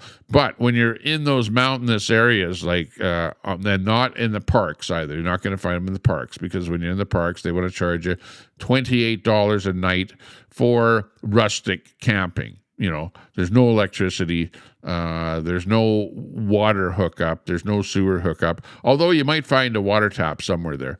But if you're in Alberta lands and you're somewhere close to the Rocky Mountains, that's where you find these rustic camping. And I saw a bunch of them there, right, in between Rocky Mountain House and where you get to the provincial park border. There's a whole bunch of rustic camping grounds, and that's where we stayed, and they were like free, and it was pretty cool. Right where we parked, there was a bubbling brook coming right out of the ground. It was like a spring right where we were at, a spring right where we camped, which was pretty cool. And then a little ways away, like we were talking like 50 feet away, was the river where you had river water going down. So you had the spring feeding into the river, and the spring, I don't know how it got there. No idea where that spring water came from, but nice crystal clear water coming into that spring. And that was on this Alberta Lands rustic camping, right? So, yeah, it was like a lot of fun staying there. And, you could stay there for a long time. But the problem is you don't have any power hookup, water hookup, sewer hookup, nothing like that.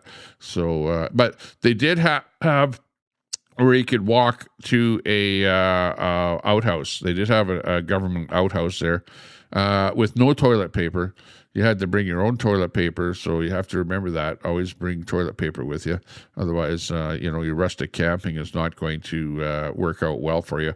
But it was more than a weekend. I don't even know what day we left, but we were gone there for about 4 or 5 days.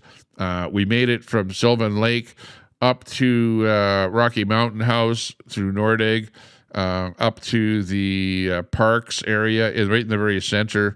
We entered into the Banff National Park. Then we went north up to the Columbia Ice Fields, and then from there we went north to the town of Jasper. We were in Jasper for a couple of days, and then we went to Mayette Hot Springs, up to the Hot Springs. They were a fun time. And there was this little bird at the hot springs, and the lifeguard said, don't feed the bird dead flies, because on the hot spring, flies land on the hot springs, in the water, whatever. And there's some dead flies, and they're not very many, but apparently people were feeding dead flies to the little bird. And I don't know. Oh, it was a cowbird. And the cowbird was not afraid of anybody. It was like, jumping around where we were there, looking for some potato chips or something else that somebody put on the ground there, or where somebody was. But the lifeguard actually says, "Okay, attention everyone! Yeah, we've got this special bird here. It's a cowbird, and yeah, we don't want anyone feeding the cowbird dead flies, and because this is our friendly bird, it's been here for quite a while, and we don't want you feeding the wildlife, you know, even though the wildlife eats dead flies, you know, that what else is, but, you know, and the bird was always around there for the whole time that we were there. But apparently this cowbird lands on cows, and they named the bird Maggie the cowbird, right? The bird actually had a name, and it looked a little bit larger than a sparrow, I would say, you know, like about maybe twice the size of a sparrow, something like that. And it kind of looked like a sparrow, you know, kind of brown in color, a cowbird. But apparently this cowbird normally lands on a cow and then pecks the insects, eats the insects off a cow. So it's like it has a symbiotic relationship with the cow, you know, that kind of a thing. So yeah, we learned all about the Maggie the cowbird. So yeah. Yeah, that's the story that I have to say about the Myatt Hot Springs. The hot springs were absolutely therapeutic because Uncle John fell down at the Sunwapta Falls, because we were at Sunwapta Falls, you know, where the water rushes down through a gorge and makes a huge noise and whatever, and it's like spectacular. And I did a vertical video on that, a short video. If you look at my short videos, you'll see a video from at Sunwapta Falls. And Uncle John was walking up the steep incline there, and he tripped over some roots and fell down. He was on his belly there on the ground, and he gashed his arm right here. And when we went to those hot springs, man, and you're soaking in the water, it healed right up. It was like therapeutic, right? The sulfur in that water is so therapeutic, but it dries out your skin though, because holy jeez, I looked at my arm after the hot springs there the next day, and it was like, it looked like white, like the skin on my arm here was kind of white and whatever, like it was flaking. So if you have like dandruff or something like that, you're going to have massive dandruff after that being in the hot springs. But yeah, it was so nice. And they had 3 different kind of pools there. They had the kiddies pool, which was kind of moderately hot, and then they had the adult pool, which was quite hot, where you could only stay in there for about 10 minutes. And then they had a couple of smaller pools that were cold water, where people were jumping into and stuff like that.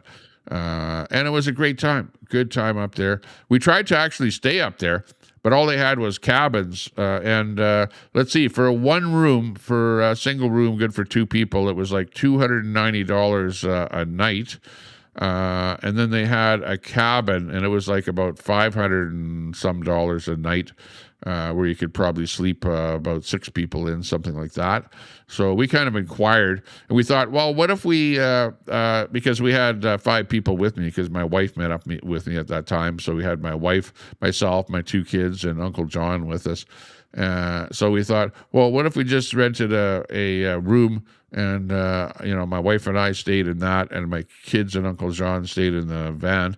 And they said, no, you can't camp, no camping, you can't stay for something like that, because it's a national park, and they don't allow something like that. So we said, okay, well, we're just gonna vamoose out of here and head back to Jasper.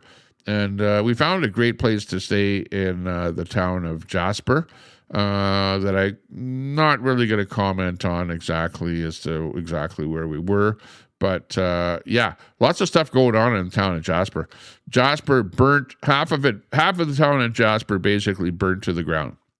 So, and when I was there 2 years ago, it was black, and all the stuff that was burnt was still there. And the forest around Jasper was all burnt, and the ground was burnt, and it smelled like smoke. It smelled like massive smoke, because right after a major fire, that's all you smell is smoke. Even when there's not smoke in the air, it still smells like fire. They're like there was a fire.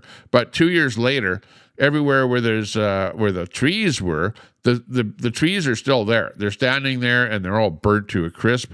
But on the ground, the grass kind of covered up whatever the burnt was on the ground, and it was about 2 to 3 feet of a tall grass in amongst all of these standing trees that were burnt. Let me see if I can actually bring you a video about that. I think I might have posted a video on my stream here. Stand by us for half a second here so that I can maybe bring up a short here. Oh, yeah, actually, here's one right here. This might be a shot here. Hang on. Be a shot here. Oops, hang on. Oh, can you actually stop this? That's not even the video. Okay, here it is here. Just let me bring this up. If I can move it in here. Okay, here we go. And let me bring it up here. I don't know why there's no video here. I guess there should be. But anyways, I'm just saying, there you can see, oh, and actually you can't see the land that much. Hang on.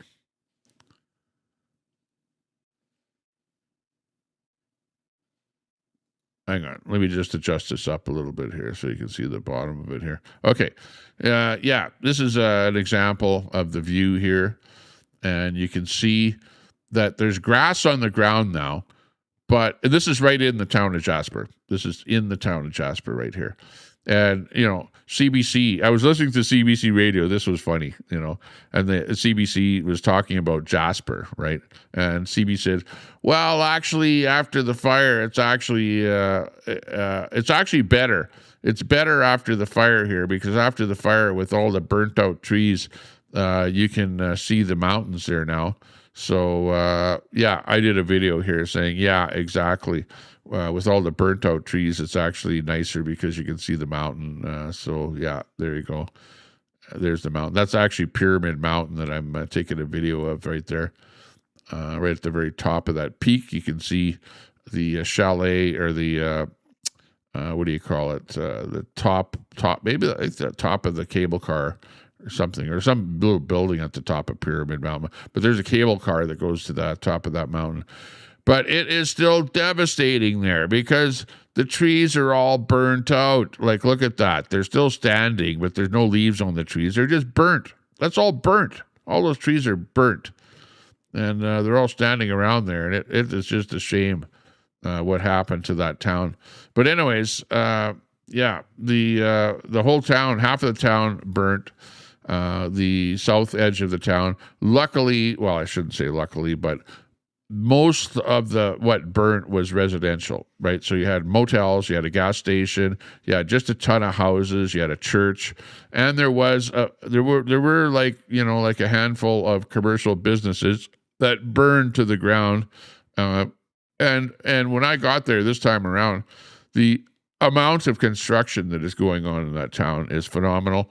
I saw probably 3 or 4 cranes there building larger buildings. I don't know whether they're going to be mid-rise buildings or whatever, but probably motels and stuff like that. You had just a ton of houses being built. You had the businesses that were decimated or being rebuilt. And it's funny because most of the businesses survived, but there were a few businesses that did burn to the ground or burn partially. And it took a worker bee of workers and, you know, vehicles and all kind of different tradesmen and whatever, running around, doing all kind of construction work and whatever. They had set up places where people could live, like temporary housing, lots of trailers and stuff like that set up. And that's what I saw in the town of Jasper this time around. So they are going hard. Apparently, there's approximately close to $1 billion being pumped into Jasper by both the Alberta government and the federal government to rebuild what's going on in Jasper. So just a ton of government money going back in there. So yeah, if you're looking for a job, because of the fact that you've got $1 billion of government money, approximately, allegedly, yeah, if you want a job, If you want a temporary job, if you want a job, and there's a ton, the construction will be going on there for literally years. Okay, it's not just 1 month or 6 months or something like that. But that construction will be going on for a long time. There's still lots of things that haven't even gotten started there. That are just a hole in the ground or just a level lot or something like that. So they're going to be rebuilding there for a long time. So yeah, you definitely, if you're looking for a good job, and you're looking for cheap accommodation, because you can either stay in where they have trailers and stuff like that, and I'm not sure what it costs to do that, or you can go into campgrounds, and they have special campgrounds set up where people that are working there can stay in those work campground type sites. They have those things set up. So yeah, lots of stuff like that going on in Jasper. We saw that, and that was pretty cool. I will have to say that only $28 a night, for off-grid, no hookups, Sandy Foster, no hookups at all. You had a campfire. It was primitive camping. There was a water tap, like down the road from where we were camped, so you could at least fill up, a bucket of water, or fill up your water in your trailer or whatever, stuff like that.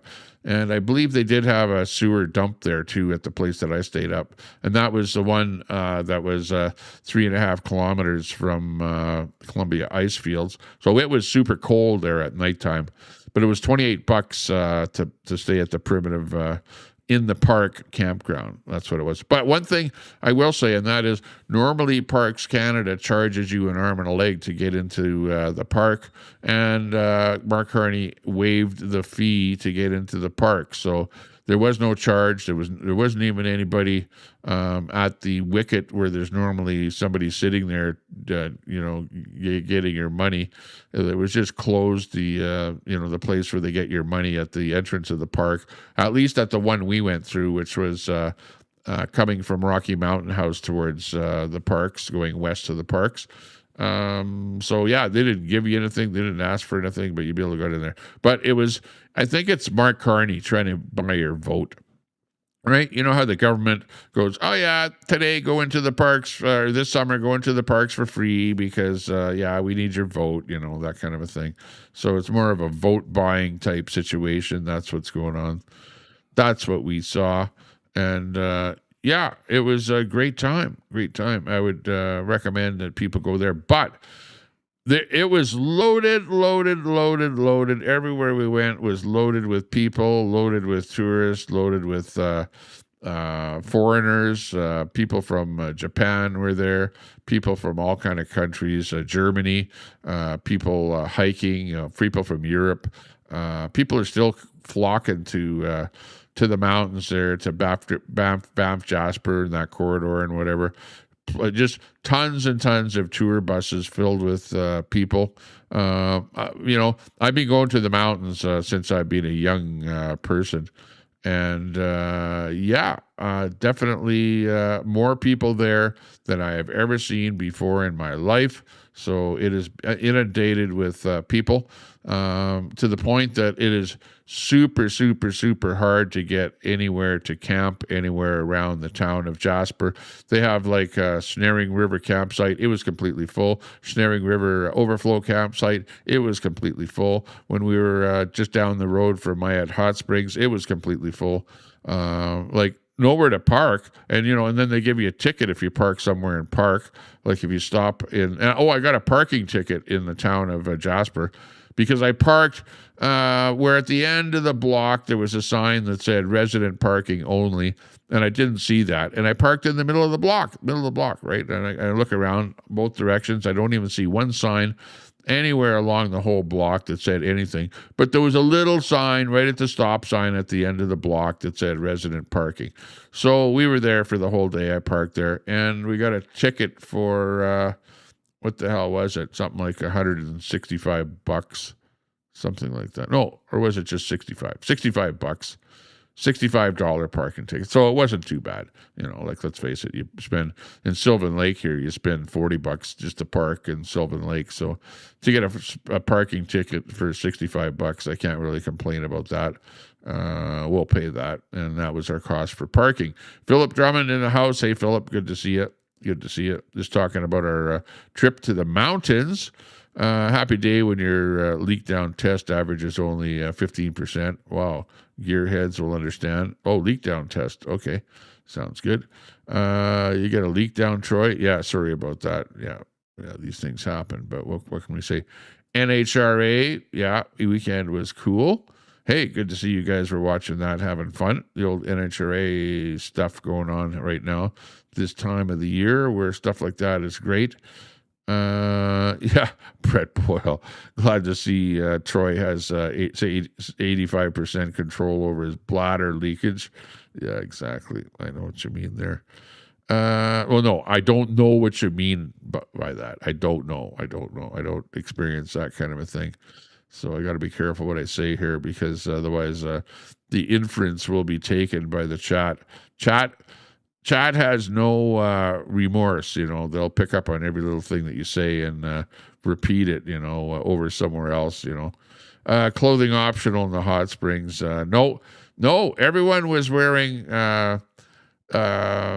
clothing. But I will say that there was this Filipino lady who was only wearing a T-shirt. And you know what happens to a T-shirt when it gets wet, So there was a little bit of a wet T-shirt contest going on there at the hot springs, I'll have to say. And I looked and I thought, oh my God. And she's kind of walking around like this, She's walking around, trying to cover up her breasts there, because obviously I think she knew that the see-through T-shirt was not doing a good job of protecting the view of her breasts.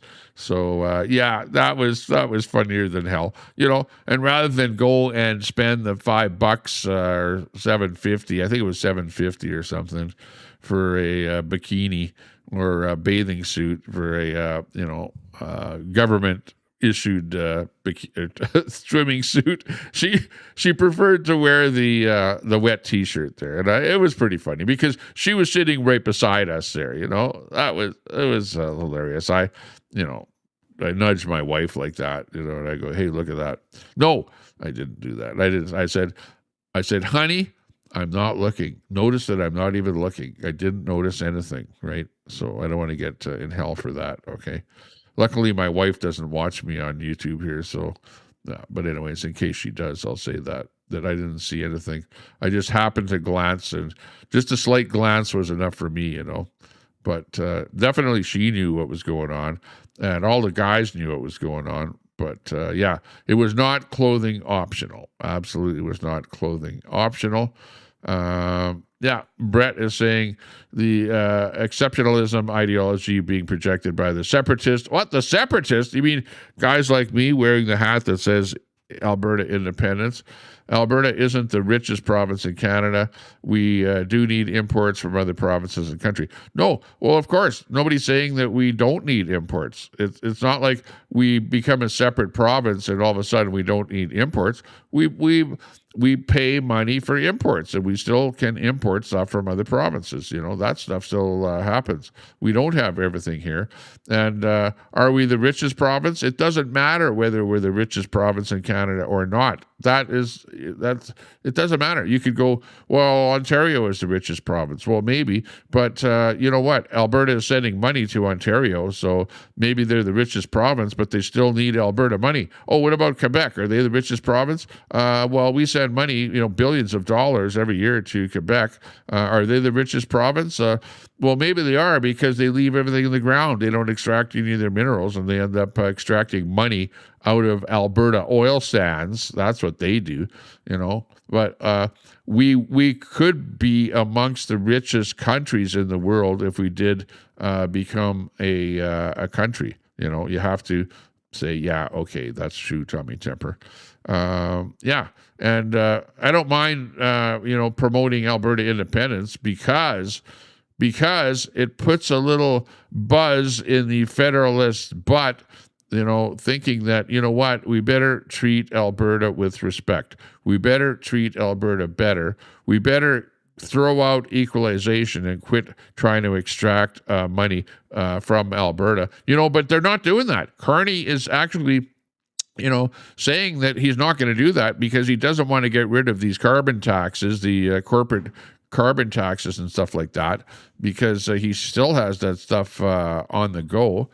And, he's even wanting to come up with higher carbon taxes. And all that is it's an absolute extraction of money directly from the province of Alberta into the government coffers to go, nobody knows where that money goes, into the abyss of carbon. And also to extract money from Alberta businesses to spend on machines that are going to capture carbon and divert them into the ground is completely ridiculous, and it's a waste of money from Alberta, okay? Like, we know it, and for those reasons alone, those are great reasons for Alberta independence, get away from the federal government from ripping us off. You guys know that. I know that. We all know that. We don't have to even debate that, right? Thoughts are with the people of Vernon and in BC, crazy fires. Yeah, exactly. I agree with you. Let me look here. Let's see if what is it? BC. Maybe it's in BC. Fires in BC or something like that.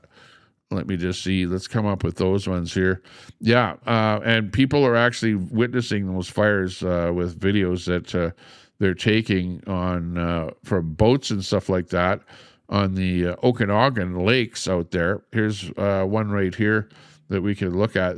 In British Columbia, we're seeing sites like this where you're seeing lake shore houses being burnt to the ground by the fires over there in Vernon, around Vernon and the Okanagan areas there. A good friend sent this to my husband. These are cabins and homes along the West Side Road in Vernon, BC. He was evacuated from his cabin last night. Another friend posted that they lost their cabin last night due to the fire. SIL lives in that area and could soon be evacuated again. Lots of stuff happening in Vernon and the Okanagan. Fires burning like crazy there. Homes going up in smoke, roasting happening, just absolute craziness. And meanwhile, in Vancouver, BC, what are they doing there? Yeah, in Vancouver, they've got this kind of action happening. Like, come on, you guys. Jeez, what's the matter with you? This is what they deem as LG entertainment going on there. Like, this is British Columbia. This is children's entertainment. Children's entertainment in British Columbia, Canada. All I can say is, what do you think of this? Cannabis Rex and Sandy Foster. What do you think of this? Not good. That's funny that popped up in there. I did a quick search for BC, trying to find something on BC fires, and instead that popped in there. Not good. Not good at all. But anyways, you got the fires going on there, and it's pretty bad, devastating. Lots of stuff gone there. Let's see. There's this one here, forest fire, Vernon, BC. Here's a land shot of what's going on there. People are trying to drive on the roads there, and you got fires burning right on the side of the roads. It is freaking devastating there. I've actually driven in fires like this where there's fires burning on both sides of the road. Looked like that, and it really is terrible. It's terrible. It's terrible breathing in the smoke. It's terrible with the heat that you get off of those fires on the sides of the road. And unbelievable here, this video of somebody going into an area that if I knew that was happening, I wouldn't be in that road. But sometimes you're trapped in an area where that fire is blowing towards you, and the only way out is to drive out through a road like that where the fires are burning like crazy. Unfrickin' believable. We have to say prayers for those people in Vernon, BC, and also Spokane, Washington, where you guys had fires down there in the States, which we went over that earlier on my show here. But this is just terrible what's going on here. Holy moly. Unfrickin' believable. Yeah, thanks for that heads up there, Brett, on that one. Thoughts for the people. Thoughts. I noticed that you didn't say prayers because you're atheist. You're saying thoughts with the people of Vernon and British Columbia. And yeah, that's a little video from that there. Unbelievable what's going on there. Holy jeez. Carney has given $520 million to Jasper to repair the damages of fire. Jobs. Like I say, Sandy Foster, if you want a job, head to Jasper. That's all I saw was, and it's hard to get people to work in Jasper because it's away from the big cities, If you want a job in Jasper, well, you want to come there with your camper, your trailer or whatever, and show up there, and you be prepared to live in your camper or whatever for a while until you can get into the temporary housing that they have there. Yeah, absolutely, Sandy. For a guy like RV, it would be the place. If I was him, I would be heading there. Because you'd be able to probably camp there for free if you said that you were a contractor, and if you applied for a few places, go there and just look at who's doing the work, talk to the superintendents on the job, ask them what companies are working there, apply for a job, tell them what you can do, and you could probably be camping in Jasper and hooking up and whatever. No hookups. I would be looking for a hotel pretty quick. No, when you're working, when you're there at the work campsites, there are actually hookups for power. There's hookups for power. And there's also water available, water taps and stuff like that. There may not be sewer hookups and water hookups for your vehicle, but there absolutely is power plug-in, 110 and 15, no, what do they call it? 30 amp plug-ins for that stuff there. Yeah, if there's a water tap, that's okay. And there's also a bathroom. There's a portable or, camp supplied bathrooms. I took a look at those places there. We drove around there and saw what was going on there. Yeah, exactly. What's that? Don't teach my boys to be cheap. Yeah, exactly. I do work, Brett says. I do try and work. I try and get a life and stop worrying about mine, which you clearly know nothing about. Yeah, exactly. Bad fires going on there anyways in Vernon area. And that's right on the Lake Okanagan, I believe, is where some of those videos are taking. Sandy says Parks Canada sites, including national parks, historic sites, and marine conservation areas, are free to visit. Oh, yeah, you can go to a lot of places, like Sunwapta Falls, for example, where we were. There's no charge for any of that kind of stuff. There's lots of things that you can actually see in the national parks, and not everything got burnt out. Like, for example, Jasper, the fire started 30 kilometers south of Jasper. So it's all burnt out. The whole river valley on both sides, not river valley, but it's a valley in between two or mountains. So it's mountains on either side, valley in the middle, and trees. And the fire started 30 kilometers south of Jasper and burned everything. Well, with the exception of small areas didn't get burnt or whatever, but the fire just moved all the way, 30 kilometers, burnt all the way, all towards Jasper, into the town of Jasper, and then past Jasper. It burnt half of the town of Jasper. The other town wasn't affected for whatever reason. And and then it moved even further there into it, which is to the north of Jasper, called Moline Canyon, and burnt all of that area. We didn't even go into that area because it's a fairly long hike when you get there. And if it was all burnt out trees and stuff, well, it's not the greatest place to be hiking where it's all burned out. You want to have it be a nice area, is much better. Yeah, so that's what happened. Unbelievable that happened. Pretty much the rest is history. The West Side Road, Vernon, BC. Here's a video about that whole deal here. Let's listen to this one here and see what's going on here. Hang on here. This is comes to us from Daisy Media. Let's listen to this video here.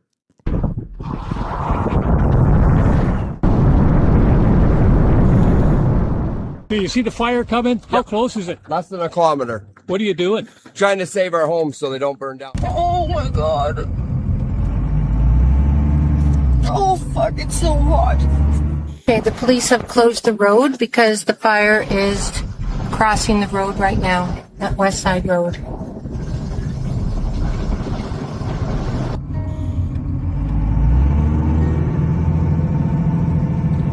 Oh my God, Tanner, I'm These are scared. some of the videos we watched earlier. Oh my God. Holy fuck.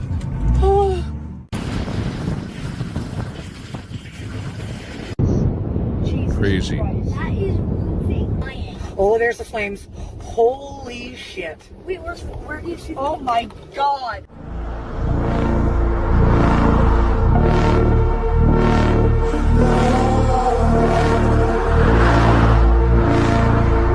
Wow. Craziness out there. Look at that. Absolutely crazy.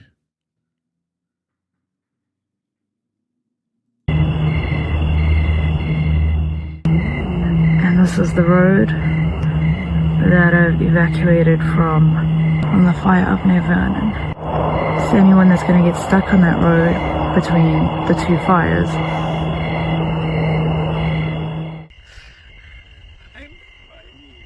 wow.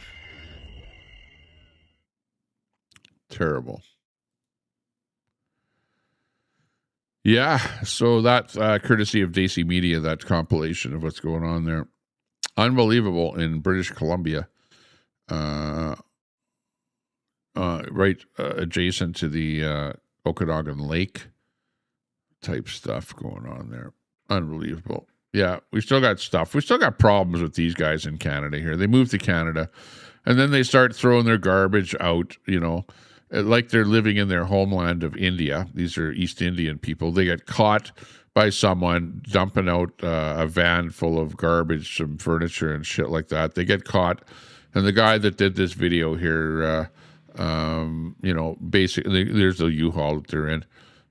So he makes them load back up again and then dump their stuff in an actual dump instead of just on the side of the road. But unbelievable. Yeah, we find the same thing here in Sylvan Lake, where you get a whole bunch of these people coming in here, a group of them, whatever, and they leave a whole bunch of garbage. And I've seen it where in the daytime, before the beach is populated, they have an actual truck that goes along the beach right behind me here, and they've got a big vacuum truck, a suction cup, and it suctions up all the garbage that's left out there on the beach. So, yeah, we're being inundated with an awful lot of garbage here lately, and people are calling other people out on that, and you see who it is that's actually doing all that dumping and stuff. Now, I'm not saying it's just those people. You know, there are regular Canadian people that, you know, throw garbage all over the place, but even I was taught as a young person, you know, whatever you pack in, pack out. You know, don't throw garbage out of your window. Don't throw pop cans, beer cans, whatever it is, out of your window. You know, take it with you. Keep the environment clean. But now we're starting to see more and more cases of people basically doing stuff like this, where they're, you know, throwing stuff into the environment. Like, look at this couch on the side of the road. Smarten up already. And who is it that's doing it? Come on, please. The newcomers. And they're being caught and they're being called out. That's what we're seeing here with this video here. Yeah. So, you know, hate to say anything disparaging. And I know you guys, oh, Tommy, you know, you're against immigration, blah, blah, you're a racist or whatever. No, that's not being a racist, calling out stuff like that. You know, unbelievable. Yeah, Just Me says, when I was driving through the Oregon locks, Multnomah Falls was burning above us on the highway. It was crazy. I know. It's really, you got the fear in you is like crazy when you're in a forest fire, you know, and you've got the stuff all around you. It's, I know exactly what it's like. And you don't want to be there. It's like you feel like you might die, you know? Like there's been very few times in my life when I felt like I was going to die. Another time was when we were in Morocco in a van, way high up, going around the corner. And there was a cliff, a steep cliff on the side of the mountain that if we went out of control, we'd actually go over that cliff and we'd all perish. And the van started skidding around the corner. And I thought, holy shit, we're not going to make it. We're all going to die. I remember that still even to this day. the high cliff on the Morocco, as approaching on the north side of Agadir. If you look on it on a map, and yeah, that was a terrible time. Yeah, I don't like stuff like that at all. I like to live long and be prosperous, as the saying goes. Oh, yeah, there you go. What's this?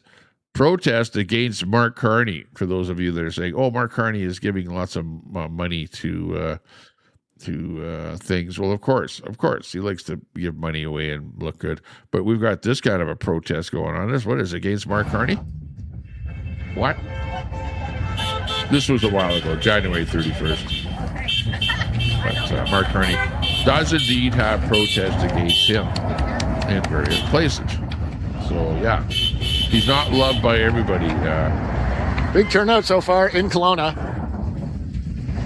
He's not loved by everybody.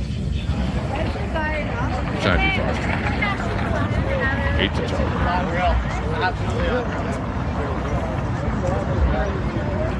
you. Once in a while, there's a protest against Mark Carney. Scientists agree there is no climate change. Well, some scientists. Oh, this is in the BC. So they're flying the Canadian flag. You wouldn't see that at Alberta protests. It would be completely different. You'd be seeing the Alberta flag flying. And by the way, when we got from the national park back into Alberta, the first thing I saw was an Alberta flag flying, okay, and a sign up saying, one of those signs, choose Alberta or something like that. Yeah, so that's the first thing I saw when I got back out of the parks into Alberta. And I did not see the Canadian flag flying. I saw the Alberta flag flying, so that's a good thing going on there. And back in the days, there's this shot here. I'm not going to show you, but, let's see. How can I do this? There we go. I remember back in the day when men felt comfortable showering amongst each other. But, that day is long gone. Long gone, where now even men don't, change openly in change rooms. I actually saw that when we had to change at the Mayette Hot Springs there. But they have cubicles set up now, so you can go in that cubicle and you can change there, because you don't want some, dude that might be half this or half that trying to gawk at you, in the change room there. So men are no longer, women, get this, even men are no longer comfortable changing in front of other men. It's just, this is the whole society. Al Munson, you know what I'm talking about. Back in the old days, people would do that, but not white people. Love dumping their trash in the woods. Oh, okay, yeah, white people. It's a white-brown thing now. Okay, I got it, Al. Al, every time you come in here, it's like always, it's a race-baiting issue there. Every frickin' time. Get off of it already. It's not about color. It's not about color.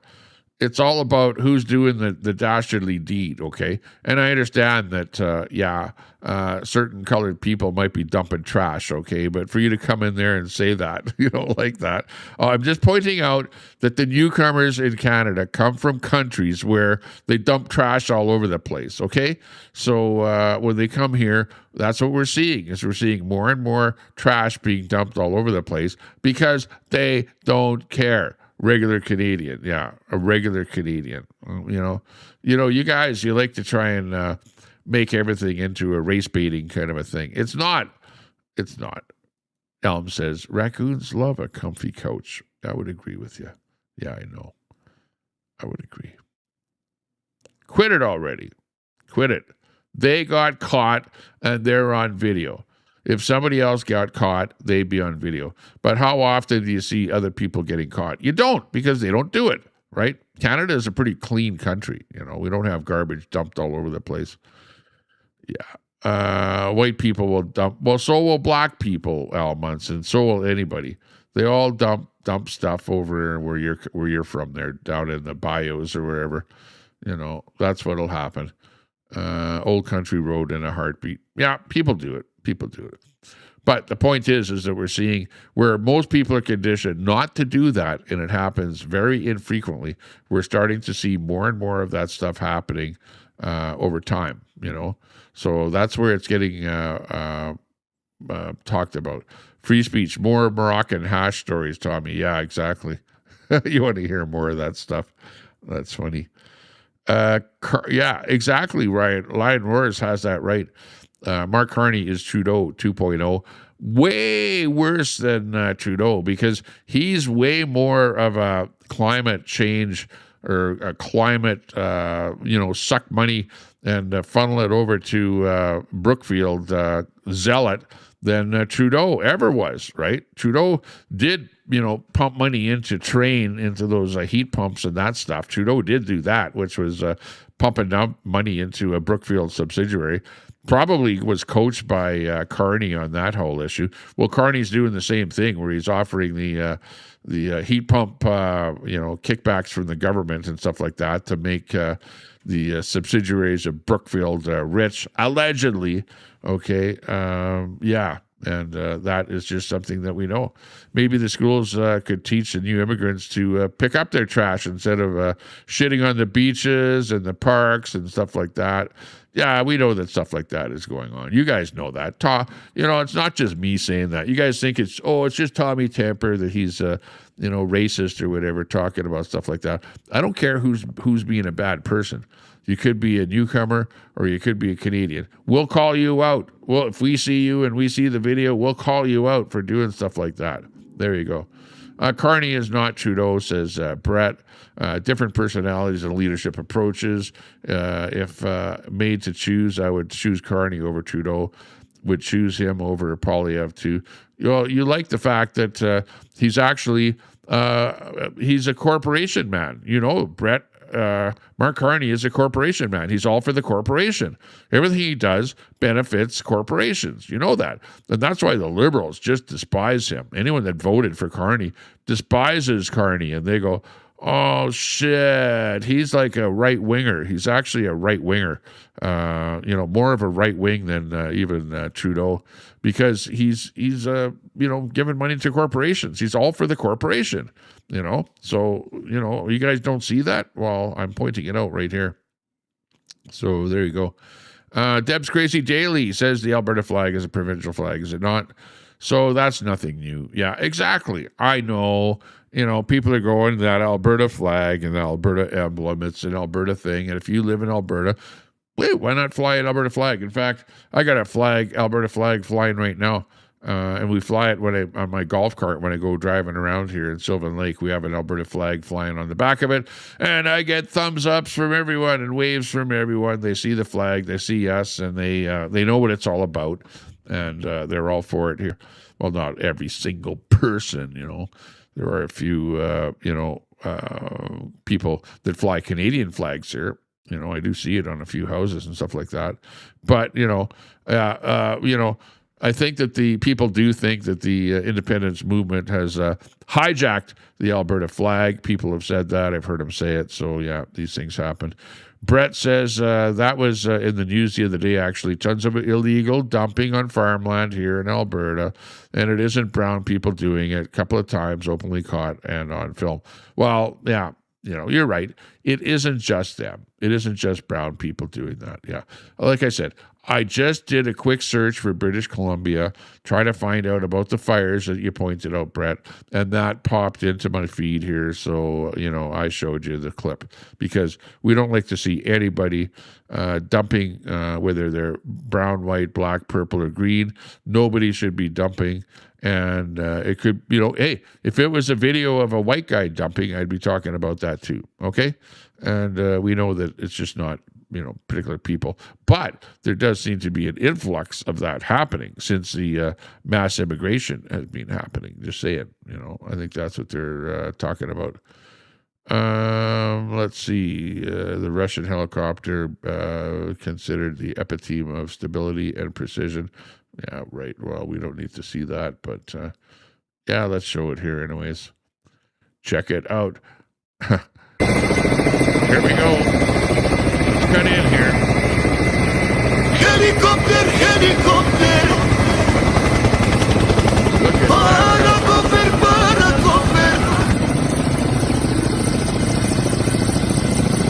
There you go. Helicopter, helicopter. Paracopter, paracopter.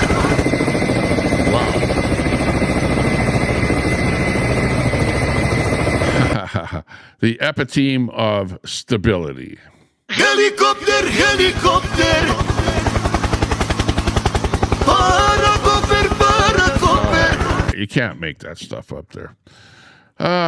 Yeah. Brett, where's Brett? Fuck all the fucking way off. You get your word here. Hang on. I like your last word the best, Brett. This one here. I don't know. This here, I don't really like this one, but I'll play it. I'm going to fucking have your fucking face bleeding and your teeth knocked out, and all your little buddies are going to fucking run away. Oh, no. Don't do that, Brett. Now people are starting to figure it the fuck out. That's right. I like that one. That's a good one there. But, yeah, doing harm upon somebody else there, yeah, you got to have good reason for that. Anyways, yeah. Oh, now when I do BC, I start getting into the ostrich stories here. Yeah, ostrich stories. Remember those ostriches that got done in by the government just because they I don't even think they tested all of them. They just took the shotgun to every one of them there and did them all in. That was it for the protest. They killed the protest is what they did by killing the ostriches here. Oh, yeah. Oh, yeah. And you got all this whole thing going on here right now. Now it's all about hate, right? Isn't it all about hate? And now they're going like, report your neighbor for doing anything. If you see anybody doing anything wrong, report the hate. So, yeah. Well, I don't mind if it's like, if somebody is on the internet and if you know somebody on the internet that is just pure hate, and their stream is pure hate, and they're purely only on the internet for hate, and they're saying things that are hate, report it to the police. Report it to the RCMP. Okay? Phone that 422-TIPS. Okay? Get that 422-TIPS on the go there and report that hate because, yeah, it's a growing thing in Canada here where there's so much hate going on here. And this is the Edmonton police are completely out of control. They're now promoting their report hate snitch lines on the side of city buses. This here was taken in Edmonton, Alberta, Canada, where I live. Okay, and they're encouraging residents to report anyone that posts Canada needs deportation. So if I was to say Canada needs deportations, that would be hate. And I would actually, if somebody reported that hate speech to the police, then I would be getting a knock on my door. Uh-oh. FBI, open up! No. I can hear them right now. They're actually at my door. Oh, get away! I'll be on my doorbell. Ding dong, doorbell camera. I'm not home. FBI, open up! Yeah. So you cannot say apparently Canada needs deportations because that is hate speech in Canada now. Like really, the hate speech laws are absolutely going berserk, and the police are actually advertising it that if they hear you saying that, they're apparently telling all their officers to be on the lookout for anyone that says Canada needs deportations because or go back to your country. You can't say something like that. So I have to be just mundane on my broadcast here now. I just have to be blasé and watch every word that I say. And, you guys better be careful in the chat. Because you guys in the chat might say something. If you're a Canadian, like Sandy Foster, be careful what you say because they'll call the police on you. They'll go, Sandy Foster, yeah, we'll get her IP and they'll track her right down and they'll be knocking on your door, Sandy Foster. Look out. FBI, open up! That's right. They'll be coming to get you. So, yeah, that's kind of what's happening in Canada. We're like screwed up here. You can't say anything anymore because it'll be some kind of hate speech. It is absolutely crazy what's going on. We're like living in a country where we're being devastated. I don't know. And more people are feeling like living in Canada is like living in a shack that's falling down. And more and more of us are thinking of moving to the United States of America. where things are actually pretty good across the fence on the other side of the border there. You know that? And people are really thinking of doing that. Yeah. People are saying, I love Canada. I love my identity. I love my culture. I love my language. I love my maple leaf. But, liberals, you're making Canada more unlivable all the time with all of your rhetoric and what you want us to do and climate change, all the rest of that crap. Unbelievable.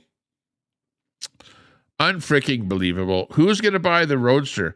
They've got that new Roadster now, the new Tesla that's just come out, the new electric vehicle. Check it out. This is what it looks like. Are you going to buy one of these things here? Is this going to be your next car? The super fast Tesla Roadster. They're now making it in white. So you might want to be buying one of these cars.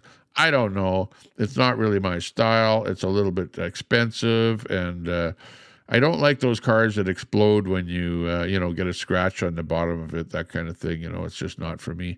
And all the door handles lock up and you can't get out of it, and the thing is burning. It's not great. It's not great. Oh, no. And then, what happened? A Russian military... I'm watching this. I'm not going to show you, but I will show you, but I'll have to cut it when it actually happens there. Let's see. I'll put it so it doesn't show him. But apparently a Russian military paratrooper jumped during an Airborne Forces Day celebration near Moscow, but his parachute failed to open and he crashed to his death.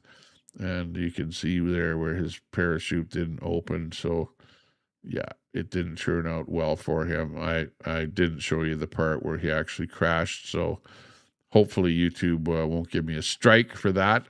We're used to getting strikes. We get strikes all over the place here.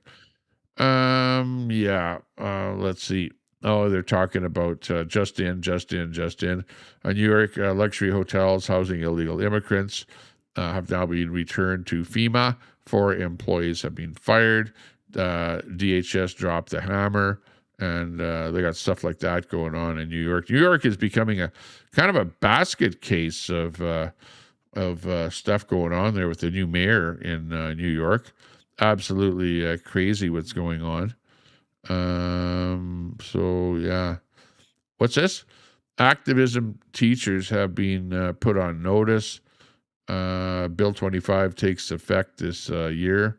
Teach the curriculum, leave your personal ideology.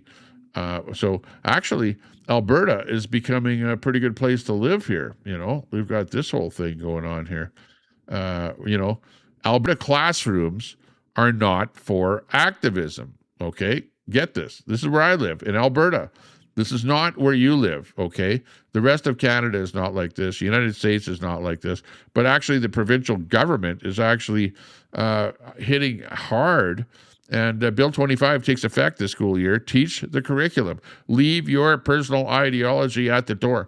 My son was told this is Pride Month. On the first day of Pride Month, the teacher got up there and said, "Oh, this is Pride Month, students." And whatever the hell else that she said about Pride and Pride Month, I have no idea because my kid didn't say it. But, she was absolutely pushing the Pride agenda in the classroom. And Bill 25 takes effect this school year, starting, I believe, in September 1st. Teach the curriculum, leave your personal ideology that goes for pride and LGBTQ ideology and all the rest of that stuff there. Alberta classrooms are educating the children, not for recruiting them, okay? No recruiting, okay? They're for teaching. They're not for teacher activism, okay? So leave your ideology at the door, okay? Enough said on that one. What do you think about that, chat? What do you think about that? It's beautiful to be living in Alberta. It's just great. Part of Bonza. Keep the socialist propaganda. Yeah, exactly. Don't put it on us. Don't push the propaganda on us there. Leave it at home or leave it over on the street or something like that, but not in the classrooms, okay? Tommy only shows colored people doing it. Hey, give me a video of somebody else doing it, and I'll show it. Okay, I'm just showing you what popped into my feed here about British Columbia. That's the new stuff that's going on in British Columbia. That's why I'm showing it. Okay, yeah, it's got nothing to do with me pushing a certain agenda. We're just showing you what's popping into my feed here. It's X. Blame it on X if anybody, because I got that off of X. Okay. Robert Sinclair, hey, good to see you in there. Robert saying lots of people dump garbage because they don't want to pay the dump fees. Exactly. They shouldn't charge as much for the dump fees, and people wouldn't be doing that. Absolutely. People are cheap these days. They don't want to pay those dump fees. That's why they dump it in the wilderness. Absolutely. No doubt about it. Go to any university town at the end of school year and see the stuff students dump on the curb. Yeah, see who's at the universities these years. Absolutely. Yeah, those students are now these students that came to Canada are now protesting that their visitor fees or visitor visas are now expiring, and they have to go back to their home country, and they're the ones that are out there complaining about it. We see that. I did a story on that one the other day. I could pull one up there about the protests happening in Edmonton and Calgary from the students. Yeah, exactly. Al Munson says, might be time for these Europeans to go back home and stabilize their own countries. You know what? They're not Europeans anymore. They're people that are born in Canada. There's not Europeans that are immigrating to Canada. The Europeans are not immigrating, Al. Because the government of Canada, I looked at where the people are coming from, and they're not coming from European countries. The Canada, for whatever reason, the politicians, the liberals that are in charge, are bringing in people from countries that are not European countries. They're not Europeans that are coming in. They're coming in from, like places like Lebanon and, places in the Middle East. They're coming in from, you're seeing the Iran Ayatollah regime. Those people are coming into Canada. We're seeing them coming in from India. Tons. In fact, the number one country for people coming into Canada is India. That's the number one country. More, it's like, if you look at the graph, it's like way up here of people coming from India. Then you have people coming in from Africa. Every country but a European country. The liberals apparently don't like people coming in from European countries. Not at all. No, they're coming in from every country but a European country. I should actually dig up the graph that I was looking at of where they're coming from. But it's mostly India. A lot of people from East India, right? And that's why when I go out onto the beach to see who is it that's on the beach, most of the people are East Indians that are coming in. Just saying that's what I'm seeing. Okay, I'm not trying. I don't want the whole broadcast to be all about that. You guys are pushing that in the chat, that whole agenda. I'm just talking about events, world events, and stuff like that. Okay, Grandpa Muskrat in the chat. Good to see you in there. That's a new name in the chat, Grandpa Muskrat. You Canadians are great. I love the quirky Canadian humor. I lurk in here sometimes. Got to go by. Okay, good to see you. Thanks a lot for popping in here. Thank you very much. Thank you very much for the 8-3 Ion. Thank you very much. Thank you very, very much. Dumping stuff in the forest. They are. That's exactly what's going on. But they're not only dumping stuff there, but I also see them dumping stuff right behind me on the beach as well. I notice that. I notice what's happening. I notice when there's a group of people, there are usually about 20 people all in one area, and then they, pick up and leave, but they don't pick up their garbage. And I'm not the only one complaining about that. In the Sylvan Lake chat forums, a lot of other people are complaining about that it's a lot of the newcomers are leaving a lot of stuff on the beach and stuff like that. So everybody is complaining about that. So that's why we're trying to maybe teach people to be better, that if you come to another country, don't treat it like your homeland country. Treat it a little bit better. Treat it better. Okay, that's all I'm saying. That's all we're trying to say. So don't try and make it into white, brown, black thing. It's not that at all. We don't want to go there. And I don't want to be. I don't want somebody phoning the RCMP and saying, "Oh, Tommy Temper is spewing out hate speech." No, I'm spewing out be nice to the country that you come to speech, right? That's what I'm spewing. I'm spewing be nice speech. Be nice to everybody else. Be nice to the country that you come to. Don't throw a bunch of garbage around, whatever. Just be nice to everybody. Al Munson, you wake up wondering who you're going to call a racist. I know what it's like. It's like, he's washing his face in the morning, looking in the mirror like, well, who can I call a racist today? Let's see. Let's go on the internet and do a little carousing around and see who's live and go in there. Call them out. Yeah, tell them out. Yeah, there you go. We're more free living here than they are in the U.S., Brett says. Maybe. Yeah, Canada is a pretty free country. I will say that. Our laws are more lax than the United States. You can get away. What is it? A guy murdered somebody else there. I saw the other day, and he got 4 years in jail. He already spent a year in jail, so he gets time and a half for time spent in jail. So, he'll probably only spend like 2.5 years in jail or something for outright murdering somebody. So, yeah, Canada is a great place to live, especially if you're a criminal. I've said that for years and years and years and years, that the law doesn't do a whole hell of a lot for you. In fact, out of his 2.5 years, he'll probably spend 1 year in jail for good behavior and then get out with a year of probation as long as he's a good boy and doesn't murder somebody else. That's how it works up here in Canada. That's why people love coming. That's why criminals like setting up shop. Why do you think there's so many fentanyl labs in Canada? Because they get a slap on the wrist if they get caught. They all know that, right? That's why the cartels are setting up drug labs up here in Canada and bringing in those Chinese precursor chemicals. Thank you very much, China, for doing that. We appreciate that. We love to be, pretty much a supplier of fentanyl all over the place. Anyways, we're having a fun time here. I hope you are too. Oh, hang on. Wrong button. That's the background music button. We want to hear this song, okay? The Alberta Independence song written by me, Tommy Temper. People have asked me, Tommy, where can you get that song? You can't. It's only on my show. There you go. Where the wild winds blow, Albertans rise up, tired of the status quo. That's right.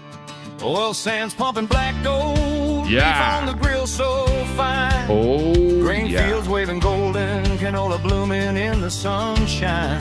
But that's right. Taking our billions on fair equalization gain, sending it east to Quebec while we shoulder the blame. Oh yeah. No more pipelines. Free speech. No more carbon tax chains. We're done with the feds breaking free from their reins. Alberta freedom, ringing loud and true. Sovereignty calling, independence coming through. No more woke liberalism stealing our way of life. Albertans stand tall, cutting loose from the strife. Rocky Mountains watching as we claim our own land. Freedom for our families. Al Munson, it's not about black and white. It's about being good friends with everybody. We love everyone. Everyone. Let's spread more love, not hate. Be friendly with everyone. From the prairie to the peaks, where the eagles soar high. We're sick of the traitors calling us traitors, that's a lie. Equalization's a thief, stealing our hard-earned pay, while they push their agendas. There you go. Troy has the link. Beef ranchers and farmers, grain silos stand proud. Oil rigs turning profits under Alberta's cloud. No more begging for ports, landlocked but strong we stand. We'll negotiate our future. Yeah, with the junior hat.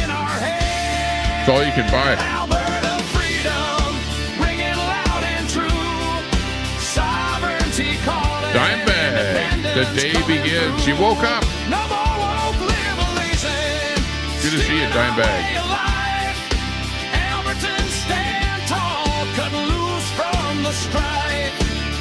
Good to see everyone. Thanks a lot for checking in to the Tommy Temper Show here today. We'll do it again soon. I want to do more of my nighttime shows too, the Tommy Temper After Dark. So for those of you that stay up late at night, past midnight, look forward to those happening too.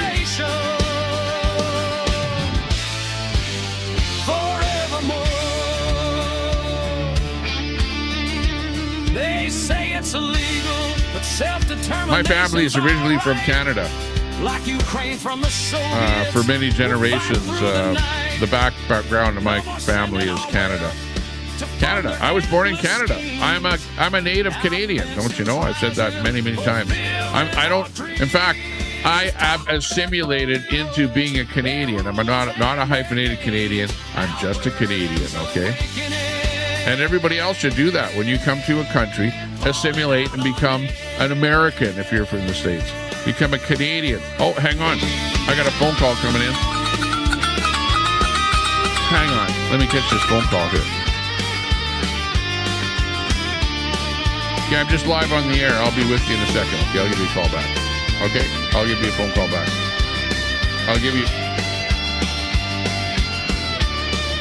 Okay, what about it? I'm live right now. Beef herds grazing free. I'm live. Oil sands fueling futures as far as the eye can see. We're Albertans first, with hearts full of fire. Separation's the answer, lifting us higher. No more being the wallet for a broken confederation. Freedom's our birthright, our declaration. Alberta freedom, ringing loud and true. Sovereignty calling, independence coming through. No more woke liberalism, stealing our way of life.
Okay, sorry about that. I had an important phone call came in there, so I had to take the phone call, and it came in right as I was ending my stream here, so I should have just ended my stream, but we got the phone call in there. Hey, but anyways, thanks a lot, everyone. Just me, Brett Boyle, and a bunch of other. Oh, it was a 12th man off grid. Thanks a lot. This stream was sponsored by 12th Man and by Just Be in the chat. Thank you very much for those super chats. I do appreciate it. We're going to say bye-bye for now from right near the Rocky Mountains in Alberta. And we hope you're going to have a good day out there. I'm going to go out where I am here and ride the golf cart around, which is going to be epic. Just look at how nice it is right here. It's not too windy. I don't see whitecaps on the water, and it's nice and sunny, and it's going to be a beautiful day in the mid-20s in central Alberta. And I hope you're going to have a good time where you are, or somewhere in the world. Look, I got to adjust my cap a little bit here. And bye-bye for now. Take care. Stay out of trouble. And if you can't stay out of trouble, don't go to jail. That's about all I can say. FBI, open up! And watch what you say if you live in Canada, because the hate speech, almost choking on my words here, the hate speech police will be banging on your door in Canada. Welcome to the new world order. Terrible. We're out of here.